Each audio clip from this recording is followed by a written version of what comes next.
ไวสาบุญญาปรมีธรรมท่านอาจารย์ท่านพระครูอภิวัฒนวิกรมเจ้าอาวาสวัดปากตางเจริญผู้ดำเนินรายการเสียงธรรมแสงอรุณและรายการอู้จ่าภาษาธรรมพร้อมไปด้วยพระสงฆ์องค์สังฆเจ้าภิกษุสามเณรทุกรูปทุกองค์ที่ท่านได้เปิดวิทยุรับฟังอยู่ต่างวัดต่างวาด้วยความเคารพอย่างสูงสุดยิ่งครับผมสวัสดีเจแล้วก็สวัสดีขอแสดงความนับถือสวัสดีลุงแหนนเนอองค์พ่อเก้าสวัสดีกายสันเนียงเหมือนกันนะครับองค์พ่อเก้าสวัสดีตุ๊ลุงนวลโพลุโลเอาเหมือนกันนะครับองค์พ่อเก้าสวัสดีป้าหลวงนะอาคมเตธนาบ้านต้นหอตัวนะครับองค์พ่อเก้าสวัสดีแม่หลวงโดบ้านต้นหอเอาเหมือนกันนะครับองค์พ่อเก้าสวัสดีครับสวัสดีครับขอเจริญปอนอย่างคณะสัทธาญาติโยมศรัทธาสาธุชนคนดีเฮาทุกท่านมาแล้วเนอมาแล้วมาปะก่อนในรายการคำเดียวผมขอกราบสวัสดีแม่ชนินทิพย์ก่อนนะครับกราบสวัสดีครับเจริญปอนคณะสัทธาญาติโยมศรัทธาสาธุชนคนดีเฮามาปะกันในรายการธรรมะเพื่อชุมชนตั้งสถานีวิทยุแห่งนี้อันมีสถานีวิทยุคลื่นพระพุทธศาสนาวัดฝายหินตำบลสุเทพอำเภอเมืองจังหวัดเชียงใหม่โดยเมตตาธรรมของท่านอาจารย์ท่านพระครูสมุวิสุวัตรวรกิจโจผู้อำนวยการสถานีวิทยุคลื่นพระพุทธศาสนาวัดฝายหินแล้วก็ยังมีสถานีวิทยุวัดพระบาทอุดมน้ำบ่อสาวาโดยเมตตาปรมีธรรมหลวงพ่อสุจิตานุรักษ์คลื่น100.25 เมกะเฮิรตซ์สถานีวิทยุห้วยตองซักเรดิโอโดยเมตตาธรรมของหลวงพ่อวาปีวรมานิตแล้วก็ท่านอาจารย์ชวริตชัยวังโสสถานีวิทยุมนเสียงธรรม106.25 อำเภอแม่แจ่มสถานีวิทยุบ้านทุ่งเรดิโอขอบคุณท่านอาจารย์ท่านพระครูสมุวิสุวัตรวรกิจโจนะครับเปิดรับสัญญาณเป็นที่เรียบร้อยสถานีวิทยุมนเสียงธรรมจากอำเภอแม่แจ่มวัดปุพาราม106.25 สถานีวิทยุบ้านทุ่งเรดิโอ 89.50 เมกะเฮิรตซ์ป่ออุดมแม่เทียมวันพุทธวงศ์สถานีวิทยุแม่ขจารโมเดิร์นเรดิโอ94.50 โดยป้อน้อยสุวรรณแล้วก็ป้อน้อยสุวรรณแม่อนงพรหมมินทร์แล้วก็น้องเจที่เปิ้นเป็นเจ้าหน้าที่เนาะแล้วก็สถานีวิทยุดอยหมอกเรดิโอสถานีวิทยุเวียงป่าเป้าเรดิโอแล้วก็ทุกๆสถานีที่เปิ้นรับสัญญาณเนาะรายการธรรมะเพื่อชุมชนโดยตนตัวก้าวกับผมอาตมาภาพสามเณรรักปัญโยนันท์วัดสันเหมืองตำบลหนองล่องอำเภอเวียงหนองล่องจังหวัดลำพูนเป็นผู้ดำเนินรายการมาปะก่อนวันนี้เป็นวันอังคารที่15 มิถุนายนพุทธศักราช2564เดือน10เหนือนะ เดือนสิบหน้านะเดือนสิบเหนือเดือนแปดใต้ออกมานี่หกค่ำ ปร่ำว่าเป็นวันอังคารวันนี้ความจริงเลิกเหมาะเป็นวันใจอย่าเลิกเปิ้นบอกว่าลงเฮือสะเปาไปกะเลิกเหมาะแต่ไปตัดกับวันเสียประจำเดือนสิบนี่60อังการังเสียอังการวันเดียวในเมื่อมันเป็นวันเสียเลิกยามเกาะมุ้ยสลุยกุ้ยใจบ่ได้ มุ้ยสลุยกุ้ยใจบ่ได้ ศรัทธาญาติโยมแถมบาทเต้าใดจะเข้าพรรษาแถมแล้วศรัทธาญาติโยมปีนี้ตรงกับวันที่24กรกฎาคมเป็นวันอาสาฬหปูชาเป็นวันเข้าพรรษาของพี่น้องชาวบ้าน25กรกฎาคมเป็นวันเข้าพรรษาของตุเจ้าพระเนนนี่ก็ใกล้เข้ามาแล้วเนอะศรัทธาญาติโยมใกล้เข้าพรรษามา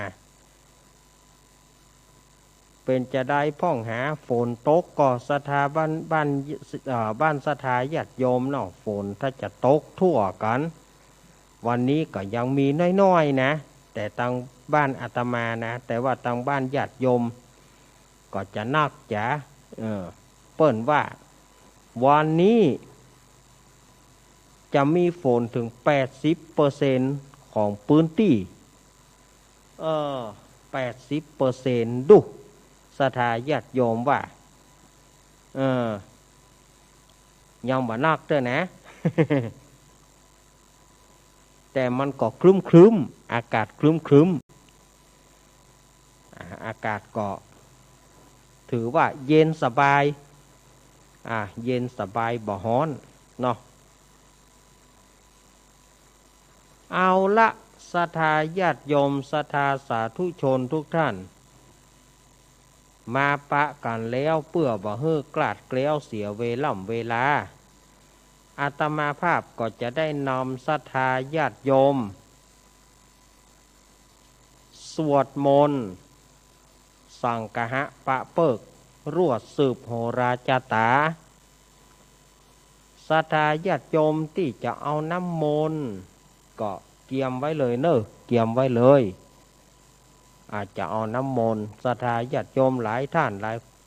านก็โทรถามเมื่อใดจะเทศน์ธรรมเมืองอาตมาก็เลยบอกว่าขอให้โรคโควิดนี่มันคลี่คลายเสียก่อนเนาะถ้ามันยังบ่คลี่คลายอาตมาก็จะสวดมนต์ไปเรื่อยๆถ้ามันคลี่คลายอาตมาก็จะได้ย่อสวดมนต์สั้นๆบอกปอยาวแต่ในช่วงนี้อาตมาก็ขอสังฆะปะเปิกเพื่อขับไล่โควิดขับไล่โรคหายต่าง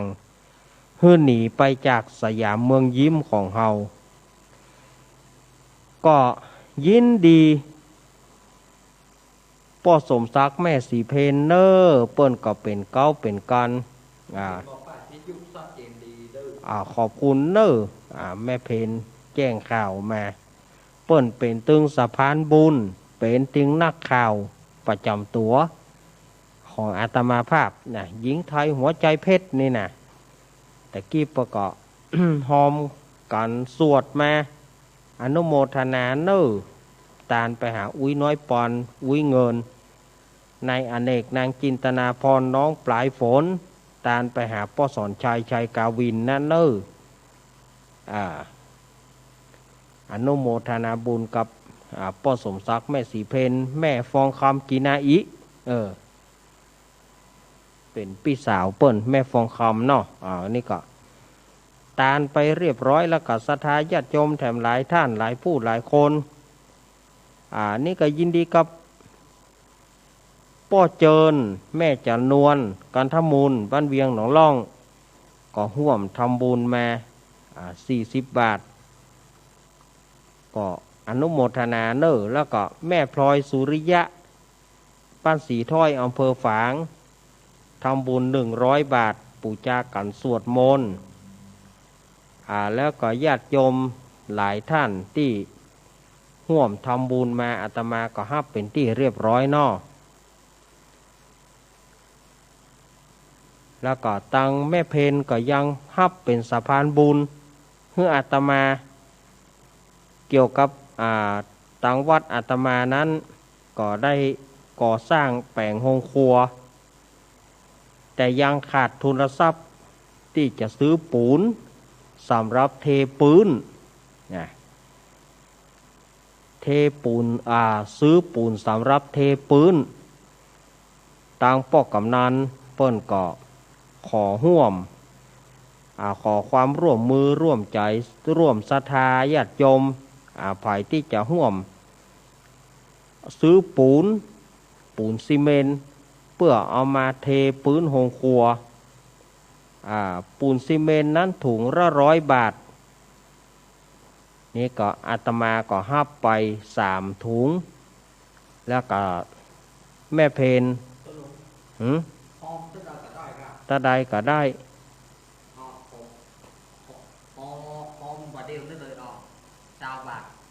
20 บาทนี่ก็นายทิวากรกองคำมูลหรือว่าน้องเจเจนายทิวากรกองคำมูลก็ห่วมทำบุญซื้อปูนซีเมนต์จำนวน20 บาทสาธุแล้วก็ตังแม่เพนสะพานบุญของอาตมาหญิงไทยหัวใจเพชรเปิ้นก็ ไปเจิญจวนคณะสัทธาญาติโยมห่วมก็ได้แถม11 หน่วยได้ปูน11 ถุงเป็นปัจจัยปันอาฉีเนอะอาฉีสถานีวิทยุบ้านโฮงเนาะอาฉีป่ออาฉีนี่ก็เปิ้นก็ห่วมมา1 ถุงห่วมที่แม่เพนเนอะก้าแม่เพนก็เปิ้นก็ไปเจิญจวนคณะสัทธาญาติโยมที่ใกล้ๆหิมเพื่อก็ได้1ป่ออาฉีเพื่อก็ห่วมแถม1 ถุงต่างป่อเมืองแก้วแม่มาลีบ้านต้งโป่งโยมป่อโยมแม่บุญธรรมของอาตมาเปิ้นก็ว่าได้มานี่แหม3 ถุง3 หน่วยอนุโมทนาบุญเน้อทุกท่านที่ห่วมถ้าภายจะห่วมกับอาตมาเนาะอันนี้ก็เชิญชวนคณะสัทธาญาติโยมนะถ้าภายจะห่วมกับอาตมาภาพภายจะห่วมซื้อปูนจากกี่ถุงก็ได้หรือว่าตามเจตนาหรือว่า4-5 คนเข้าหน่วยหนึ่งก็ได้หรือว่ามีท่านจะห่วมถุง2 ถุงหรือว่าจะ 2-3 คนเข้าถุง 4-5 คนเข้าถุงอันนี้ก็ได้ตามเจตนารมณ์ของศรัทธาญาติโยมแต่ถ้าไผจะห่วมก็อาตมาจะฮับหลังไม้ปุ้นเนอเรื่องของอันถ้าว่าจะห่วมทำบุญซื้อปูนญาติโยมก็ติดต่อกับอาตมาโดยตรง083-761-1775 083-761-1775หรือ089พี่คิดสมอจะห่วมปูนโดยเจริญปอนโยมพี่สมัย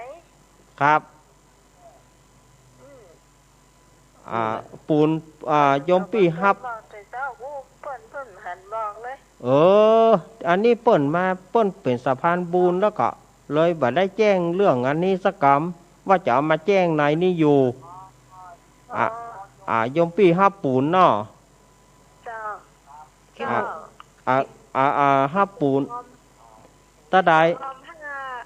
5 ถุงเนาะสาธุ5 ถุงเป็น500 บาท ขอบคุณเนอโยมปีพิสมัยสุริโยดรอันน่ะกะครับเปิ่นห่วมทำบุญปูนซีเมนต์ตัวทอมนั้นแล้วก็รีพีโอนจะได้เนี่ยก็เดียวถ้านี่ติดต่อหลังไม้ประมาณเกินชั่วโมงหลังจากที่เน้นออกรายการแล้วเนาะเดี๋ยวจะค่อยติดต่อหลังไมค์เนาะครับอันนี้ขอติดต่อหลังไม้เนาะครับขอบคุณนี่ก็เปิ้นก็ฮับมา5 ถุงอันนี้คือกรณีพิเศษที่ปีพิสมัยด้านเนอที่จะฮับหน้าไม้นะนอกนั้นอาตมาบ่ฮับหน้าไม้อาตมาขอฮับหลังไม้หลังจากที่อาตมาจบรายการแล้วเกินชั่วโมงหรือว่าวันพุกเมื่อเจ้าก็ได้ถ้าญาติโยมอยากจะร่วมกองบุญกองกุศลก็อาตมาจะร่วมซื้อปูนนี่ก็แจ้งกับอาตมาที่0837611775หรือ0892140135 2เบอร์เนี่ยติดต่อกับอาตมาแต่อาตมาบอกฮับหน้าไม้นะถ้าว่าญาติศรัทธาญาติโยมจะร่วมกองบุญกองกุศลก็หลังไม้เอาฮับตะใดฮับกี่ถุงหรือว่าจะฮับตามเจตนานี่ก็ได้มาเป็นสะพานบุญนี่ก็มานเนอะโยมพี่พิสมัยแล้วก็พ่อแม่และญาติพี่น้องเปิ้นฮับมา5 ถุงเป็นปัจจัย500 บาทสาธุอนุโมทนาเอาละศรัทธาญาติโยมต่อไปเนี่ยอาตมาจะไหว้พระและสวดมนต์เนอป้อนานอ้ายจุดเตียนแล้วก็ลุงอ้ายเกี่ยมขอนตั้งมาลุงอ้ายเกี่ยมขอนตั้งมาป้อนานอ้ายจีเตียนป้อนานอ้ายตึงลุงอ้ายคนละคนเนอะป้อนานอ้ายนี่เปิ่นดีดซึงเข้ารายการไตเติ้ลของหลวงลุงบ่าย3 โมงเพิ่นถึงไปดีดซึงอยู่หั่นละลุงอ้ายถ้าไปเป็นรายการของหลวงลุงเพิ่นจะไปดีดซึงเป็นเพลงไตเติ้ลป้อนนั้นนี่ได้จีเตียนนะเอาฝ้ายล้วงล้วงฝ้ายไปล้วงฝ้ายไปล้วงฝ้ายแวดท่านแล้วไปตื้อเตนะศรัทธาญาติโยมจะไปตื้อเตนะฝ้ายนะถ้าสวดมนต์บัดแล้วจะไปตื้อ มาแล้วเนาะจีเตียนปู่จาพระรัตนตรัยศรัทธาญาติโยมพนมมือแล้วก็ไหว้เนอะพนมมือแล้วก็ไหว้ตัวมันยังไงเนี่ย ครูบาอาจารย์พร้อมแล้วเจ้าหน้าที่จีเตียนพร้อมแล้วฝ้ายก็ล้วงแล้วศรัทธาญาติโยมจะเอาน้ำมนต์เกี่ยมไว้เนอะเกี่ยมไว้แล้วเกี่ยมไว้แล้วบ่อาจจะสวดมนต์แล้วนะกราบ1 กราบ2 กราบ3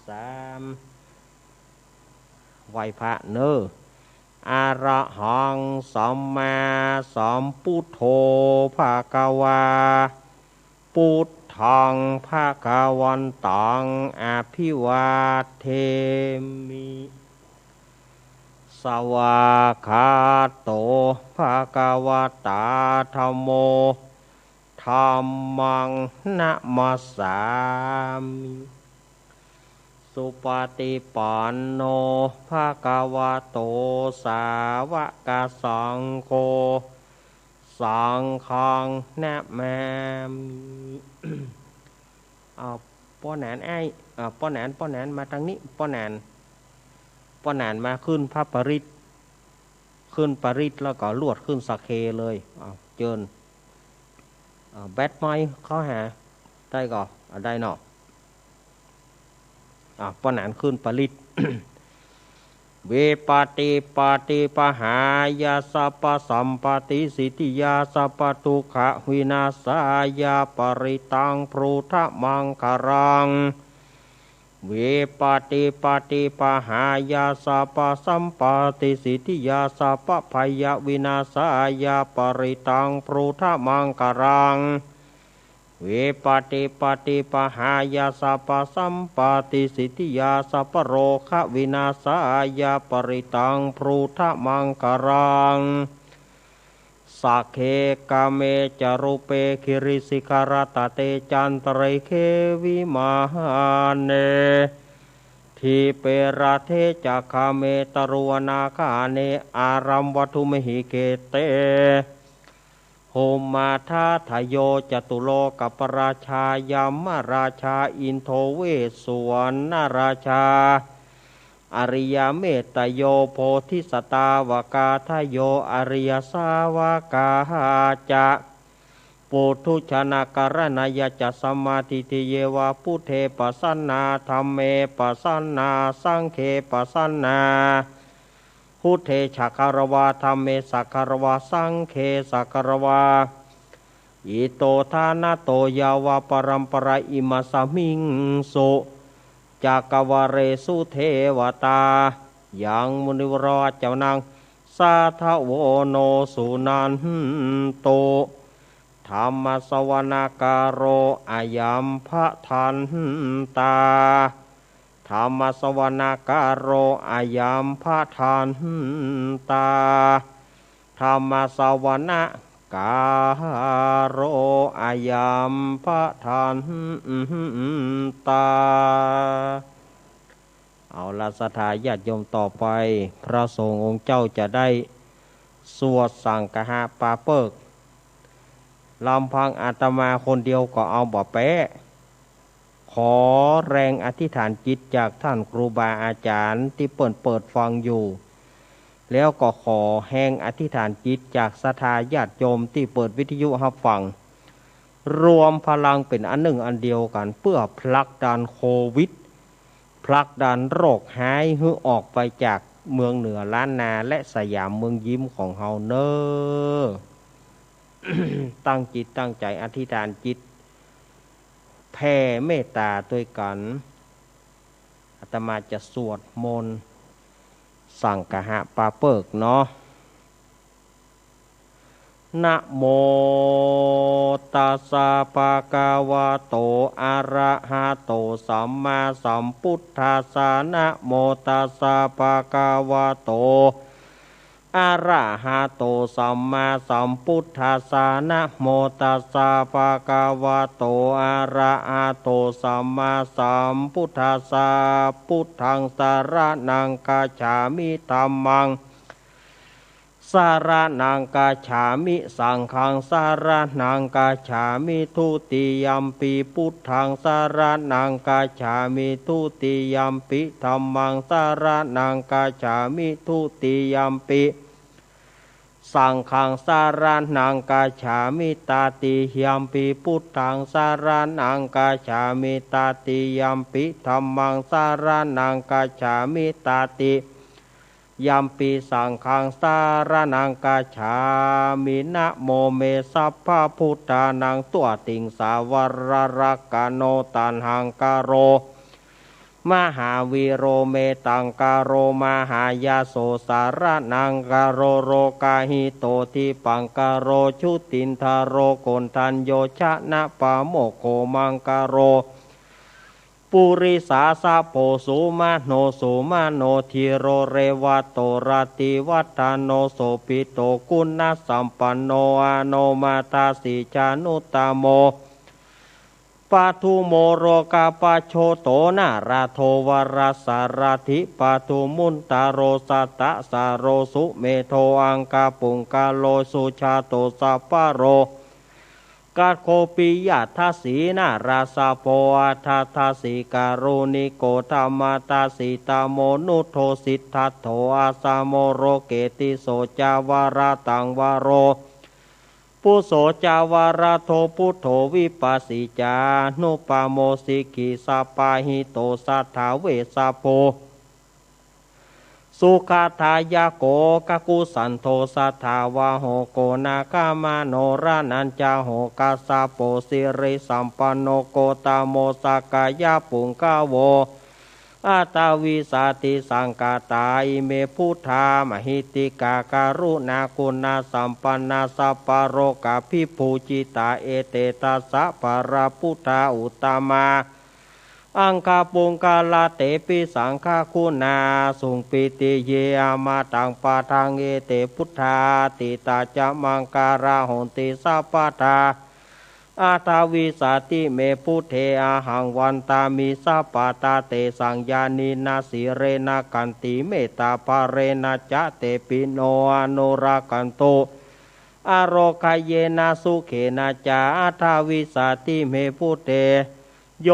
นาโรสารานังกาโตกาปานิสัตตาสหาสานิตุกาติงโสนาคาจันติอาทาวิสาติพุทธปาริตัง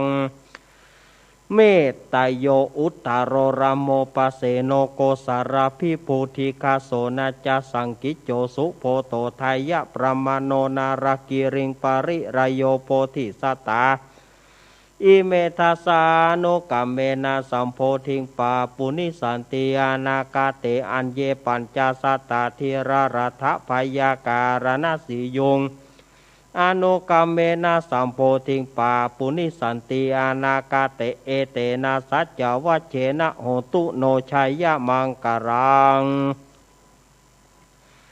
สัมพุทเทอาทาวิสัญจทวาทาสัญจสหัสสะเกปัญจสัตตาสหัสสานินะมามิสิราสาหังเตสังธรรมันจสังกัญจาทะเรนะ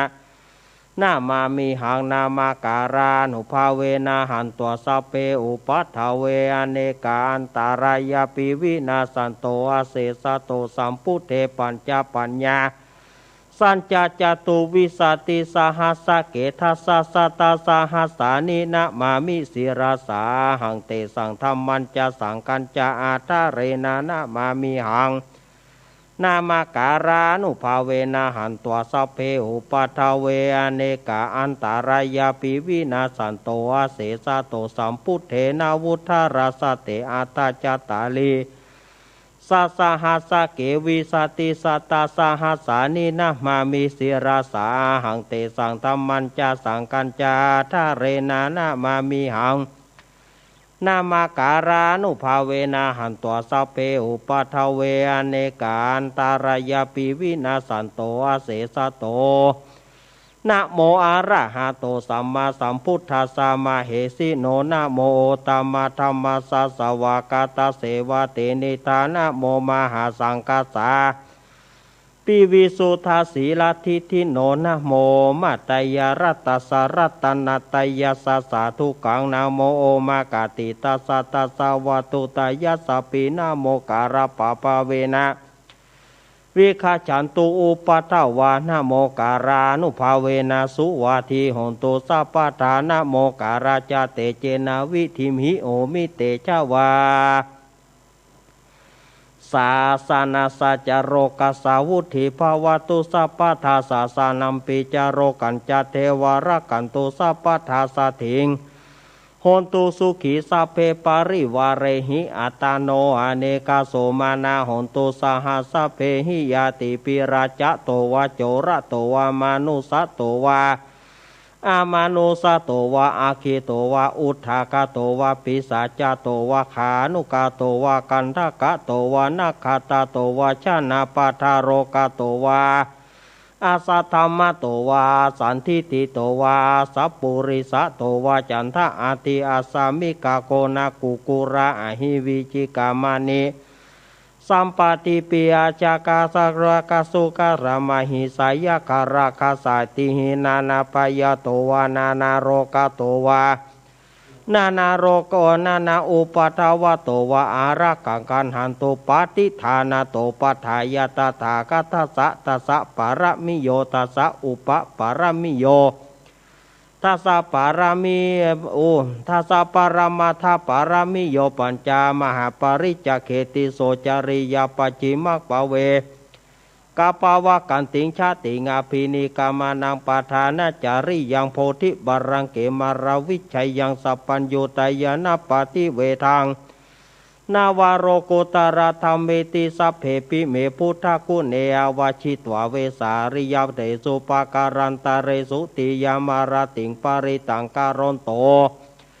อายาสมานันทเถโรวิยาการุญญาจิตตังอุปาทาเปตวโกติงสัตตาสาเหหเสสุจักาวาเรสุเทวตายัสสานามปฏิการหันติยาจาเวสาริยัมปุเรโรสกโรคามานุสาทุปิกาสัมปุตันทีวิตัมปยังกิปมันตารตาเปสิตวริตันตัมปนามาเหอาเสวนาจะภารานังปันติตานาจะเสวนาปูชาจะปูชาเนยานังเอตัมมังการามุตตมังปฏิโลปเทสวะโสจาปุเปจักาตัมปุญญาตาทัสสมาปนิธิจะเอตัมมังการามุตตมังพาหุสัจจัญจะสิปัญจวินายโยจะสุสิกิโตสุภาสิตาจายวาจาเอตัมมังการามุตตมังมาตาปิตุอุปาทานังพุทธทารัสสะสังฆโหอานากุราชกัมมันตาเอตัมมังการามุตตมังทานันจะธรรมจาริยัญจายาตากานาจะสังฆโหอนาวชานิกัมมานิเอตัมมังการามุตตมังอารติวิรติปปามัชฌปานาจะสัญญโมอาปามาโทจะธรรมเมสุเอตัมมังการามุตตมังคารโวจานิวโตจะสันตุติจักตัญญูตากาเลนะธรรมสาวนังเอตัมมังการามุตตมังขันติจะโสวจะสัทธาสมานานาจะทัสสนังกาเลนะธรรมสากัจฉายตัมมังการามุตตมังตัปโปจะพระมาจาริยัญจะอริยสัจจานาทัสสนังนิพพานาสัจฉิกิริยาจะเอตัมมังการามุตตมังปุตตาสารโกตัมเมหิจิตังยันตานากัมปติยาโสกังวิราชังเขมังเอตัมมังการามุตตมังเอตานิสานิกัตตวานะสัพพธรรมะเอตานิสานิกัตตวานะสัพพธรรมปราชิตาสัพพทาโสทิงคันจันเตตันเตสังมังการามุตตมันติมหามังการสุตังยังกินจีวิตังอิทาวาหุรังวาสเคสุวายังรัตานังปันนิตังนาโนสามังอาติตถาคเตนะอิธัมปีพุทเทรัตานังปันนิตังเอเตนะสัจเจนะสุวาทิหนตุขายังวิราคางามาตังปันนิตังยักขสกัสสกายะมุนิสมาหิโตนะเตนะธัมเมนะสมาธิกินจิอิธัมปิธัมเมรัตานังปานิตังเอเตนะสัจเจนะสุวัติหนตุยัมพุทธาเสโตปริวานายิสุจิงสมาธิมนันตาริกัญญะมหุสมาธินาเตนะสามโมนาวิชติอิธัมปิธัมเมรัตานังปานิตังเอเตนะสัจเจนะสุวัติหนตุเยปุกขลาตาสตังปัสสัทธาจตาเลเอตานิสุโยคานิโหนเตเตทักขินายาสุขทัสสะสาวกะเอเตสุทินานิมหปารานิอิธัมปิสังเคราตานังปันนิตังเอเตนะสัจเจนะสุวัติโหนตุเยสุปายุตามานาสัทธัลลาเหนาเนกาเมโนโกตามาสาสนัมหิเตปฏิปตามาตังวิไกหะ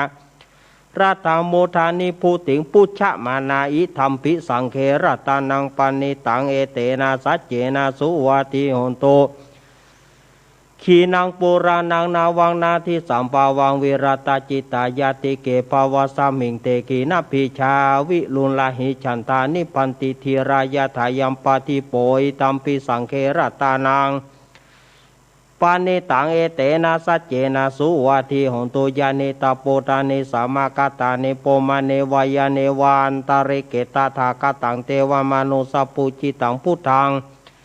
นามาสุวัติหนตุยานิตาโปตานิสามากตานิโปมาเนวายาเนวานตาริเกตาทากตังเทวมานุสปุจิตัง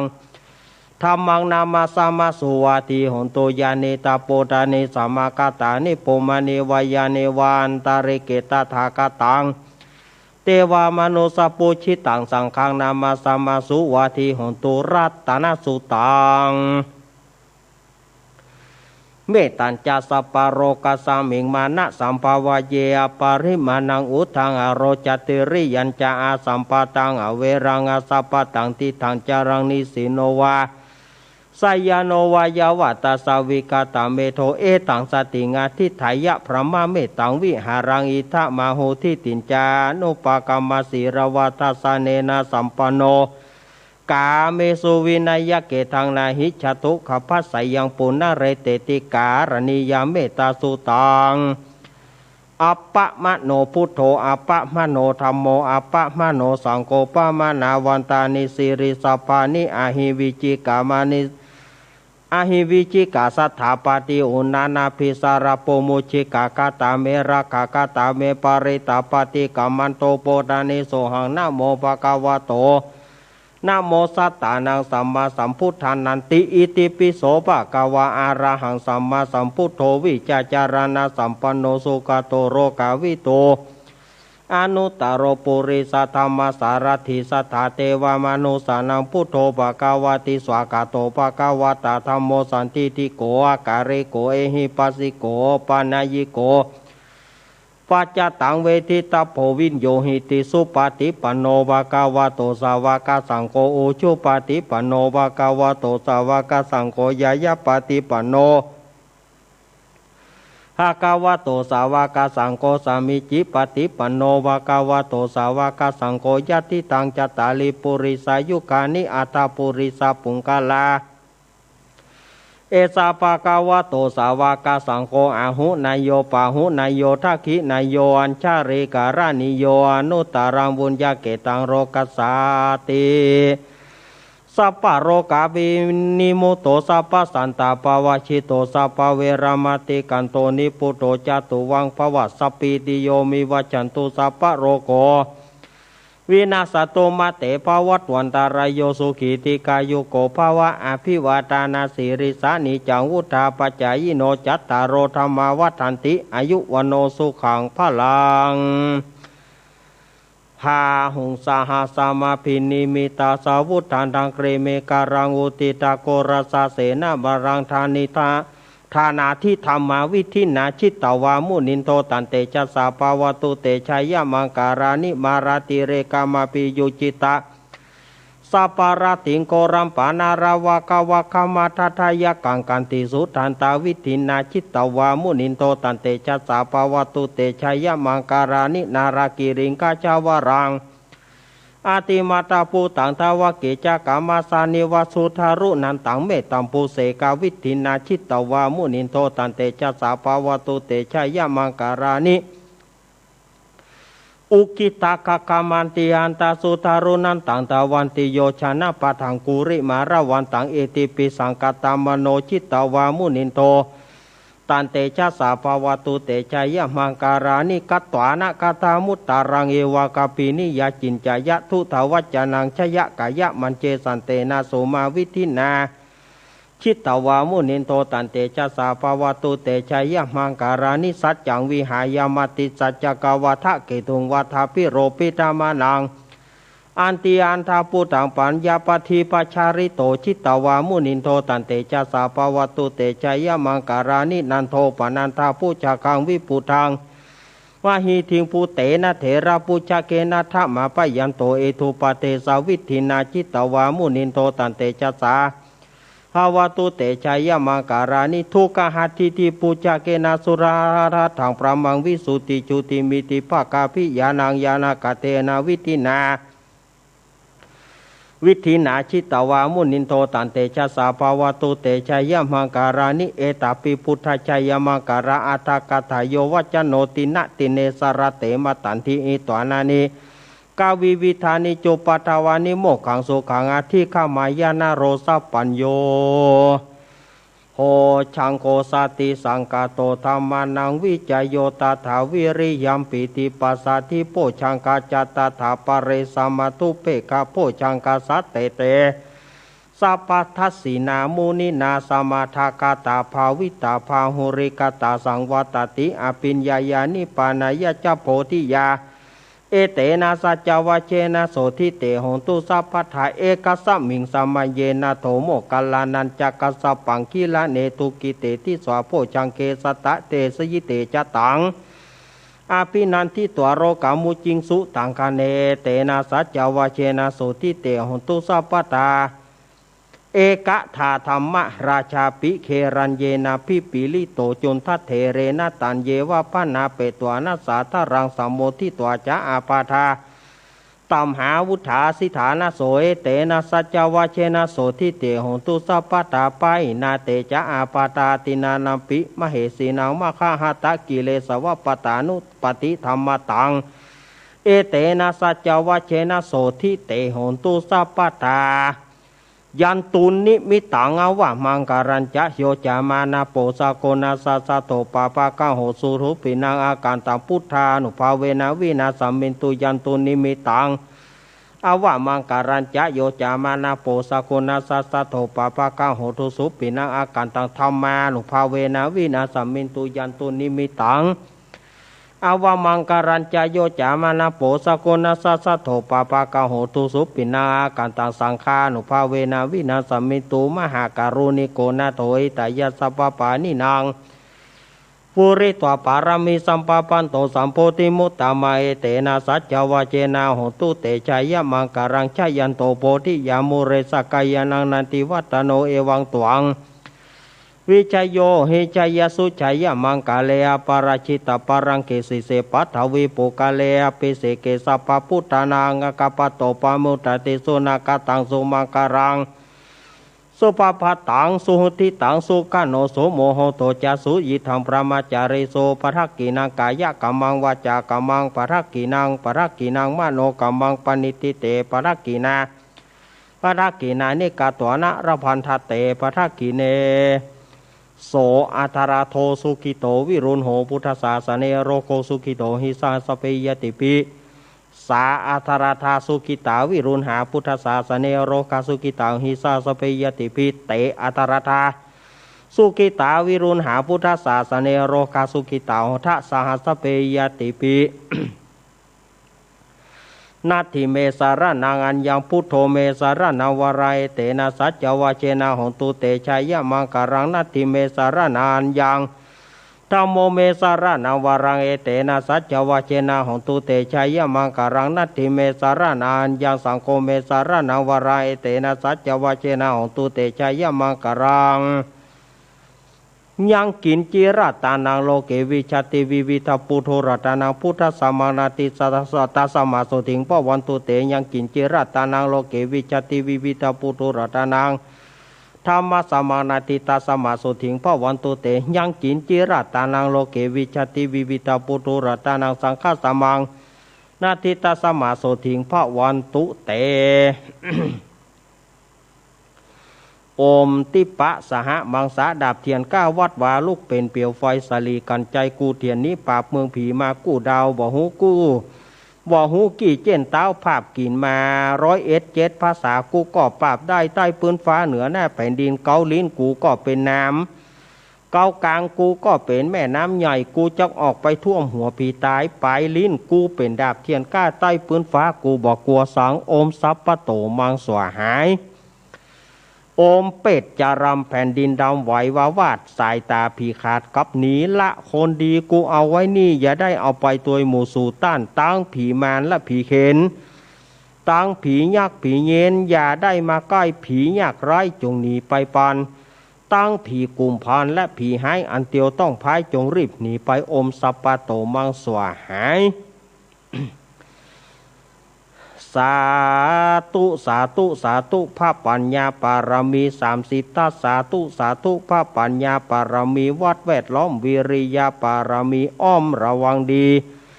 ศีลปารมีบังหอกดาบเมตตาปารมีผ่าแป้ตังปืนตานะปารมีฮือเป็นปืนตังต่ออุเบกขาปารมีฮือก่อเป็นเวียงสัจจะปารมี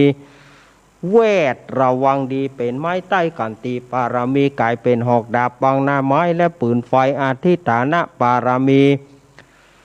ผ่านดาบไปทุกแห่งแข่งแรงปราบฝูงหมู่มารผีสางไปเป็ดตุกเตาวิปบตีปั้งไปหนีแม่ธรณีอัศจรรย์โซซาเหมือนพันอยู่ข้างนาน้ำหน้าตีนองกวางต่อกวางแตกตีฟองนาน้องนานอกกลายเป็นข้าวตอกดอกไม้ทายปูจาพระเกี้ยวแก่นท้ายสัตตันพระพุทธทางเรยจงมาภายโพดอนุญาโตดโพดบุกาแต่ดีหลีแม่ธรณีออกมารีดผมอยู่ข้างตาจางหายคายสะจัง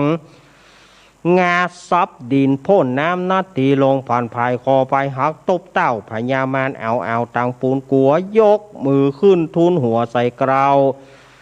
ว่าผู้ข้านี้ชื่อว่าลูกศิษย์พระพุทธเจ้าตนมีบุญสมปานอันมากนักพระพุทธเจ้าจึงจัดตั้งปัญญาปารมีไว้9 ชั้นตั้งไว้ตั้งหน้าก็ได้9 ชั้นตั้งไว้ตั้งหลังก็ได้9 ชั้นตั้งแต่หัวเปลวตีนก็ได้9 ชั้นตั้งแต่ตีนเปลวหัวก็ได้9 ชั้นแสนวาแม้นว่าลูกปืนก็ดีโรคโควิดก็ดีมันจะมาเสมือนโฟนแสนหาก็บ่อาจจักมาไกลใด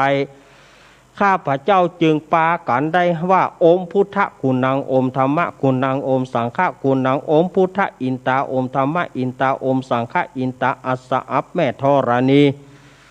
ผู้อยู่เหนือน้ำผู้อยู่กำแผ่นดินกันข้าได้ระลึกกึศถึงกูลพระปิตากูลพระมารดากูลครูบาอาจารย์กูลเทวบุตรเทวดากูลเกี้ยวเจ้าทั้ง3 ประการกูลพระพุทธกูลพระธรรมกูลพระสงฆ์กูลแดดกูลฝนกูลน้ำกูลลมกูลไฟกูลกุศลราชเจ้าก็ดีกูลพระตนพระวานาก็ดีกูลนางอุทราก็ดี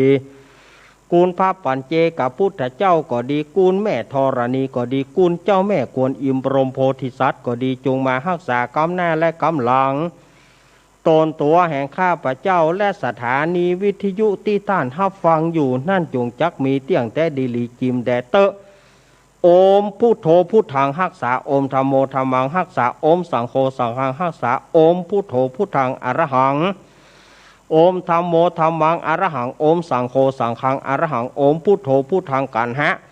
โอมธัมโมธัมมังกันหะโอมสังโฆสังฆังกันหะอายุวโนสุขังปะลังอาทิตามัสสมิงจะพุทธกุณังอาทิตามัสสมิงจะธัมเมกังอาทิตามัสสมิงจะสังฆานังสัพพะโรกาปยาวิวัจจยังสัพพะระพังปวันตุเมจันทามัสสมิงจะพุทธกุณังจันทามัสสมิงจะธัมเมกังจันทามัสสมิงจะสังฆานังสัพพะโรกาปยาวิวัจจยังสัพพะระพังปวันตุเมอังคารามัสมิงจะพุทธกุณังอังคารามัสมิงจะธัมเมกังอังคารามัสมิงจะสังฆานังสัพพะโรกาปยาวิวัจจยังสัพพะระพังปวันตุเมพุทธมัสมิง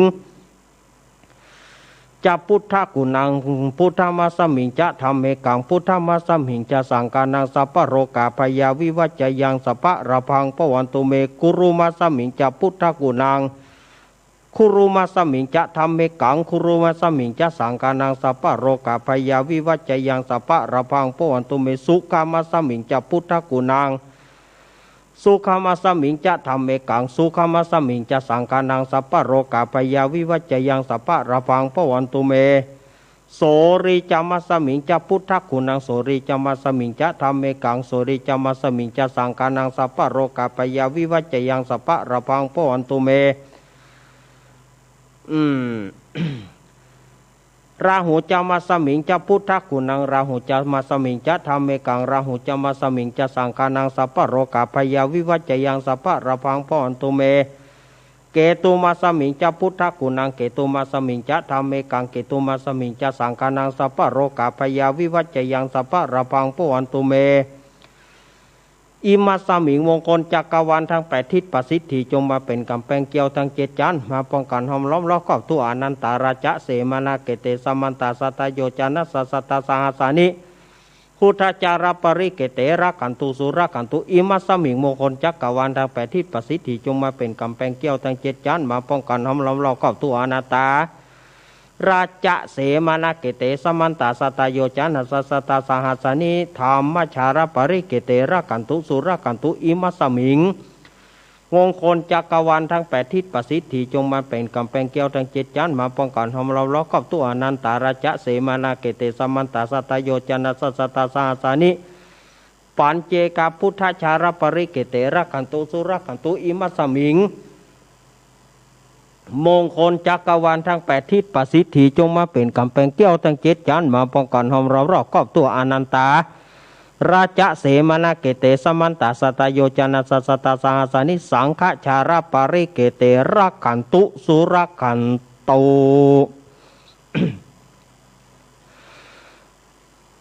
อันทิโอนหาสาวิจโยธรรมโมโลเกอนุตตโรสปัสสตาหิตถายะตังตวังกันหาหิเทวเตปริวเชราชาทันเทอมานุเสปวเกปยะเกนะเกวิเศปุเตอกาลามารเนนะจะสัพพสมามารณามุโตทัพเปตัวการามาริตังตาเสวะอนุภาเวนะหนตุเตโวสุกิสตาสุทัสสีลัง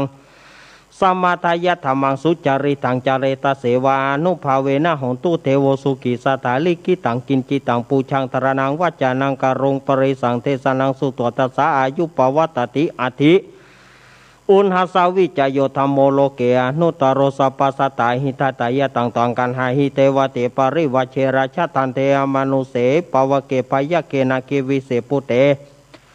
อาการามารเนนะจะสัพพสมามารณามุโตทัพเปตัวการามาริตังตาเสวะอนุภาเวนะหนตุเตโวสุกิสตาสุทัสสีลังสมาทายะธรรมังสุจาริถังจาเรตเสวานุภาเวนะหนตุเตโวสุกิสถาลิกิตังกินจิตังปูจังตระนังวัจจานังการุงปริสังเทสนังสุตวาตัสสะอายุปวัตติอาทิอุณหสาวิจโยธรรมโมโลเกอนุตตโรสปัสสตาหิตถายะตังตวังกันหาหิเทวเตปริวเชราชทันเทอามานุเสปวเกปยะเกนะเกวิเสปุเตอกาลามารเนนะจะสัพพสมามารณามุโตทัพเปตัวการามาริตังตาเสวะอนุภาเวนะหนตุเทโวสุกิสตาสุทัสสีลังสมาทายะธรรมังสุจาริถังจาเลตเสวานุภาเวนะหนตุเทโวสุกิสตาลิกิตังกินจิตังปูชังตระนังวัจจานังการุงปริสังเทสนังสุตวาตัสสะอายุปวัตติสักกตวพุทธารัตนาโอสัทธังโอตมาวรังหิตังเทวามนุสนาบุดเตเจนะสุตินานาสันตุปัตตวาสเปตุกาอุปสมิตุเตสักกตวธรรมารัตนังโอสัทธังโอตมาวรังปริราหุปสมานานามาเตเจนะสุตินานาสันตุปัตตวาสเปปยาอุปสมิตุเตสักกตวสังขารัตนังโอสถังอุตมาวรังอาหุนายังปะหุนายังสังฆเตเจนะโสตินานาสันตุปัตตวาสเปโรกาอุปสมินตุเต อินทาจาตาเทวจาตาพรหมจาตามหาพรหมจาตาอิสิจาตามหาอิสิจาตามุนีจาตามหามุนีจาตาปุริสาจตามหาปุริสาจตาจักรวติจตามหาจักรวติจตาพุทธจตาปัญเจกพุทธจตาอรหันตจตาสัพพสิทธิวิชาตรนังจตาสัพพโรกัจจริยานังจตาสัพพโรกัทิปติยานังจตาเอเตนะสัจจวเชนะตุยหังสุอธิอนตุตุยหังสวหายะโอมนะโมพุทธัสสะโอมนะโมธัมมัสสะโอมนะโมสังฆัสสะไสยะทิทังโหโรโหโรสหายะอินทจาตาเทวจาตาพรหมจาตามหาพรหมจาตาอิสิชาตามหาอิสิชาตามุนีชาตามหามุนีชาตาปุริสาชาตามหามูปุริสาชาตาจักรวติชาตามหาจักรวติชาตาพุทธชาตาปัญเจกพุทธจตาอรหันตจตาสัพพสิทธิวิชาตรนังจตาสัพพโรกัจจริยานังจตาสัพพโรกัทิปติยานังจตาเอเตนะสัจจวเชนะตุยหังสุวัติหนตุตุยหังสวหายะโอมนะโมพุทธัสสะโอมนะโมธัมมัสสะโอมนะโมสังฆัสสะไสยะทิทังโหโรโหโรสวหายะอินทจาตาเทวจาตาพรหมจาตามหาพรหมจาตาอิสิจาตามหาอิสิจาตามุนีจาตามหามุนีจาตาปุริสาจาตามหาปุริสาจาตาจักรวติจาตามหาจักรวติจาตาพุทธชาตาปัญเจกพุทธชาตาอรหันตจาตาสัพพสิทธิวิชาตรนังจาตาสัพพโรกัจจริยานังจาตาสัพพโรกัทิปติยานังจาตาเอเตนะสัจจวเชนะตุยหังสุวัติอนตุตุยหังสวหายะโอมนะโมพุทธัสสะโอมนะโมธัมมัสสะโอมนะโมสังฆัสสะไสยะทิทังโหโรโหโรสวหายะ ปุตตะกาโมระเพปุตตังธนากาโมระเพทนังอธิกายเยกายะยายะเทวานังปิยตังสุตวาอิติปิโสภควายะมาราชาโนท้าวเวสสุวรรณโนมรณังสุขังอรหังสุขโตนะโมพุทธายะ ชัยสนากาตาพุทธาเชตวามารังสาวาหานังจตุสัจจังสัพพังราสังเยปิวิงสุนาราสาปตันหังการาตโยพุทธาตาวิสตินายกาสเปปฏิติตาไมหังมาตาเกเตมุนิสารสิเสปฏิติโตไมหังพุทโธธัมโมทวิโรจเนสังโฆปฏิติโตไมหังอุเรสปะกุณากโรหาทะเยเมอนุรุโธสารีบุโตจะทักกิเนโกนทันโยปิติปะกัสสมิงโมกการโนจวามะเกทักกิเนสาวเนไมหังอาสุงอนันตาราหุโรกัสสะปุจามหานะโมอุปาสงวามาโสตะเกเกสันเตปิติปะกัสสมิงสุริโยวะปะพังกโรนิสิโนสิริสัมปโนโสภิโตมุนิปุงกาโวโกมาลกัสสะโปเทโรมเหสิจิตตาทวัตโกโสไมหังวัฏเนเนจังปฏิตาสิกุณากโรกุณโนอังกุริมาโรจาอุบารีนันทสีวรีเถระปัญจาอิเมชตานรเตเตระกามมาเสสสิติมหาเถระวิจิตาชินสาวกาเอเตสิติมหาเถราจิตาวันโตชิโนรัสสาชารันตาสิระเตเจนะอังคามังเกสุสันติตารัตตานังปุระโตอาสิทกิเนเมตาสุตกังทัชกังราชโตอาสิวะเมอังกุลิมารากังขันทะโมระปริตัญจาอาตานาติยสุตกังอากาเสชาทานางอาสิเสสะปะกาลาสันติตาชินานาวราสัญยุตาสัตตปะการรังกตาวตาปิตาที่สัญชาตาภาหิรจันตุปัทวาเสสาวินยังยันตุอนันตชินาเตชะสาวสโตเมสกิเจนะสตาสัมพุทธาปัญชาเรชินะปัญชารามัชชัมหิวิหารันตังมหิตเรสัทธาปริโตมังสเปเตมหาปุริสสปัยเจวมันโตสุกุโตสุรโขชินานุภาเวนะชิตุปัฏฐาวธรรมานุภาเวนะชิตาริสังโฆสังฆานุภาเวนะชิตันตารายโยสธรรมานุภาวาปริโตจารามิชินะปัญชาเรติพุทโธมังกาลาสัมปุโตสัมพุทโธทิปัทุตโมพุทธมังการะมากัมมาสัพปตุกาปมุญเจเลธรรมโมมังกาลาสัมปุโตกัมปิโลทุทโสอนง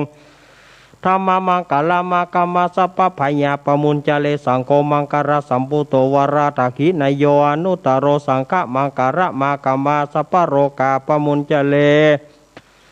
สัพพพุทธานุภาเวนะสัพพธรรมานุภาเวนะสัพพสังฆานุภาเวนะพุทธรัตนังธรรมรัตนังสังฆรัตนังตินังรัตนานังอนุภาเวนะจตุรสีติสหัสธรรมกันธานุภาเวนะปิตกัตตยานุภาเวนะชินสาวกานุภาเวนะสัพเพเตโรกาสัพเพเตพยาสัพเพเตอันตรายาสัพเพเตอุปัฏฐวาสัพเพเตตุนิมิตาสัพเพเตอวมังการวินาสันตุอายุวัฏโกธนวัฏโกสิริวัฏโกยสวัฏโกหารวัฏโกวานวัฏโกสุขวัฏโกโหตุสัพพทาตุกโรกาปยาเวรโสกสันตุจุปัฏฐวาเนกาอันตรายปิวินาสันตุจเตจสัจจยสิทธิทานังราพังโสถีภกายังสุขังภารังสิริอายุจวันโนจโพกังวุติจยสวาสัตตวสัจจะอายุจชีวสิทธิปวันตุเตตุขปตาจนิทุกขาพยปตาจนิพยโสกปตาจนิโสกาหนตุสัพเพปิปานิโนเอตวาตาจามเหหิสัมปตังบุญญาสัมปตัง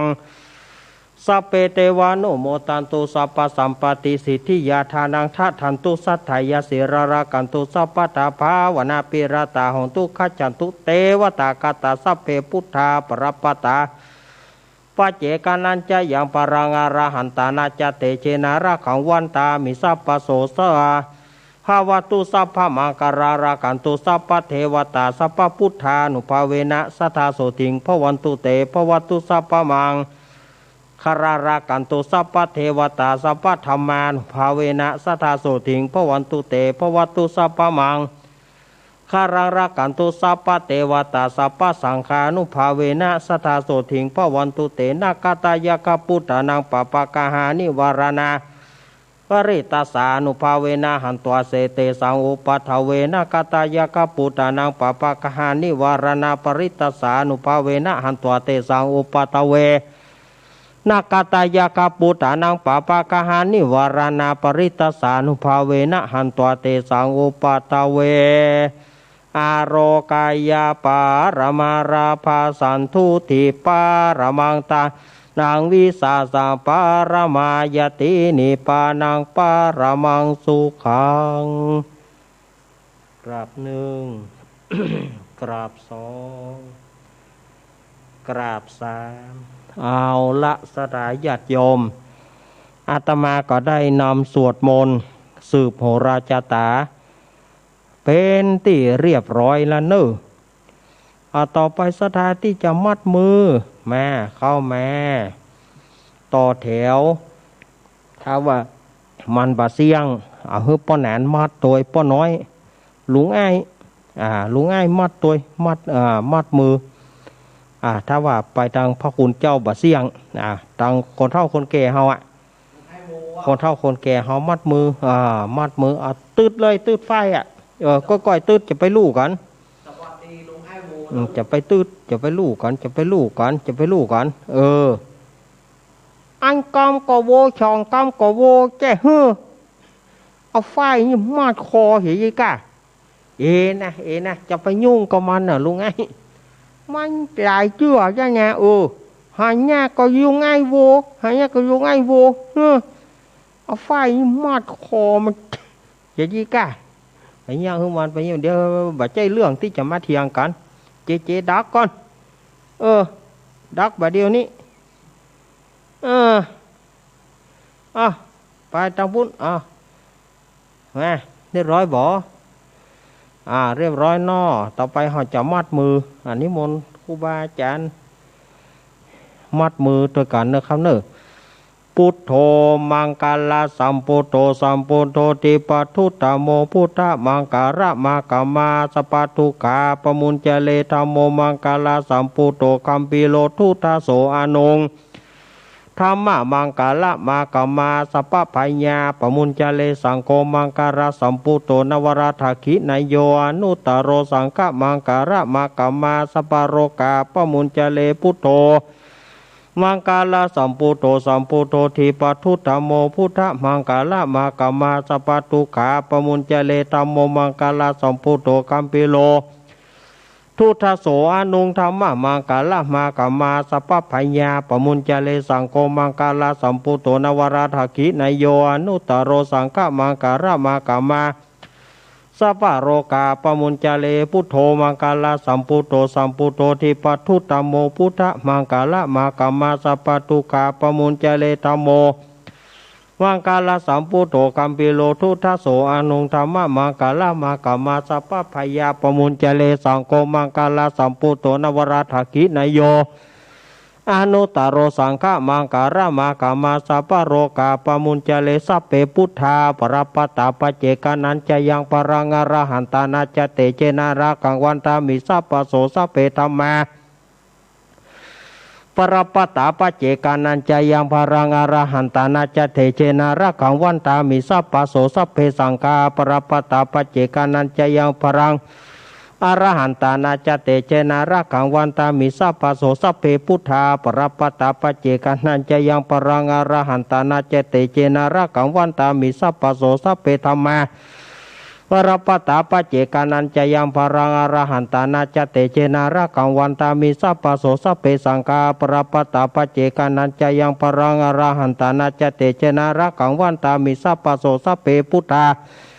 ปรปตาปเจกานันจะยังปรังอรหันตานาจเตเจนาราคังวันตามิสัพพโสสัพเพธัมมาปรปตาปเจกานันจะยังปรังอรหันตานาจเตเจนาราคังวันตามิสัพพโสสัพเพสังฆาปรปตาปเจกานันจะยังปรังอรหันตานาจเตเจนาราคังวันตามิสัพพโสอมพุทโธมัดอมธัมโมมัดอมสังโฆมัดอมพุทโธมัดอมธัมโมมัดอมสังโฆมัดอมพุทโธมัดอมธัมโมมัดอมสังโฆมัดอิติปิโสวิเศษอิเศษพุทธนาเมอิมินาพุทธตังโสอิสุตังพุทธปิติอิติปิโสวิเศษอิเศษพุทธนาเมอิมินาพุทธตังอิสุตังพุทธปิติอิติปิโสวิเศษอิเศษพุทธนาเมอิมินาพุทธตังโสอิสุตังพุทธปิติปัญจมาเลชิโนนาโถปัตโตสัมโพธิมุตตมัง จตุสัจจังประกาศสิทธิธรรมจักกังปวัตเถยีเตนะสัจวิชัยนะโหตุเมชัยมังกรังปัญจมาเลชิโนนะโถปโตสัมโพธิมุตตมังจตุสัจจังประกาศสิทธิธรรมจักกังปวัตเถยีเตนะสัจวิชัยนะโหตุเมชัยมังกรังปัญจมาเรชิโนนะโถปโตสัมโพธิมุตตมังจตุสัจจังประกาศสิทธิธรรมจักกังปวัตเถยีเตนะสัจวิชัยนะโหตุเมชัยมังกรังโอมพุทโธมัตพระเอาเรียบร้อยเอาละหลังจากที่ได้มัดมือศรัทธาเป็นที่เรียบร้อยเอาลุงไอเอานั่นไปลุงเอาสลุงไปเจเอาสลุงไปปุ้นสลุงไปพระภายน้ำมนต์พระภายน้ำมนต์ไปคนตีว่าคนตีสู่เขานี่มารับไปตั้งเดียวกันว่าได้อะไรจะโดนบอกกอกคนกรรมละไปตะปุ้นลุงไอ้ไปแจงปุ้นนั่นจีไปแจงนี้ชัยยันโตโพธิยาโมเล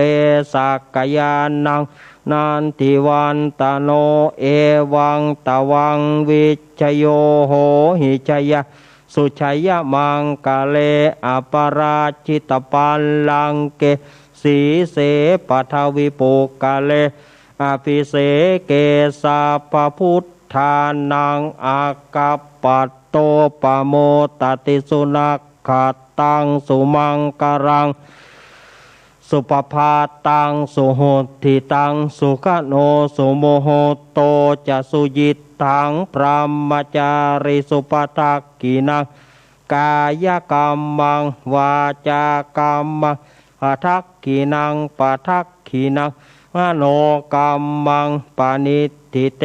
ปัทักขินาปัทักขินาเนกตวานารพันธาเทปัทักขิเนศรัทธาญาติโยมเอาละพระภายน้ำมนต์เป็นที่เรียบร้อยวันนี้ยาวไปหน่อยก็เนาะวันนี้ค่อนข้างว่ายาวเป็นกูเตือนนี่บอกเกิน3 ทุ่มวันนี้ผ่านไป3 ทุ่มป่ายสลายญาติโยมวันนี้ยาวเขาก็สวดเต้ากูเตือนนั่นนะประเด็นนี้9:10 นาทีละวันนี้เลยมามาเป็นยังไหนๆกันไหนๆศรัทธาญาติโยมจะได้เลี้ยวอกเลี้ยวใจต่อไปจะเป็นการประเคนแม่บุญปอนอุพคำบ้านจ้างกระดาษมาประเคนแม่บุญปอนขอตัวแทนเอาไผก็ได้มาศรัทธาญาติโยมหมู่บ้านเฮาเกณฑ์แม่บุญปอนเพราะว่าอีแม่ลูกยากนะโคคะนาโมเป็นอย่างแม่ยกมือสาธุป้อสมซักแม่ป้อสมซักแม่สีเพนป้อสมซักแม่ป้อซักแม่เอาป้อซักมาเกณฑ์ดีกว่าป้อซักว่าผมยังค่อยน้อยหรอแข้งขาบ่ปวดป้อซักแม่ป้อซักเกณฑ์แม่เพนนี่เข้ามายากเป็นอย่างยกมือสาธุอยู่บนรถเข็นนั่นแม่เพนป้อเมืองเกี้ยวป้อเมืองเกี้ยวตรงโปงโยมป้อของอาตมาแตนแม่มาลีแม่วิบางลวดแตนต่างแม่วิบางตัวนู้แตนต่างแม่วิบางตัวแม่วิบางปัญโยนานแม่อาตมาศรัทธาญาติโยมเฮาเกณฑ์เกณฑ์เรียบร้อยบ่เอาละต่อไปเพื่อเฮาสวดมนต์ก็ขอศรัทธาญาติโยมได้สงบใจกำเดียวหมอกจางพับหูงูแลบลิ้นหรือว่าหมอกไก่ก้มกินน้ำอานิสงส์แห่งการภาวนาของเฮาก็จะได้นักได้หนาศรัทธาญาติโยมเฮาสงบใจกำเดียว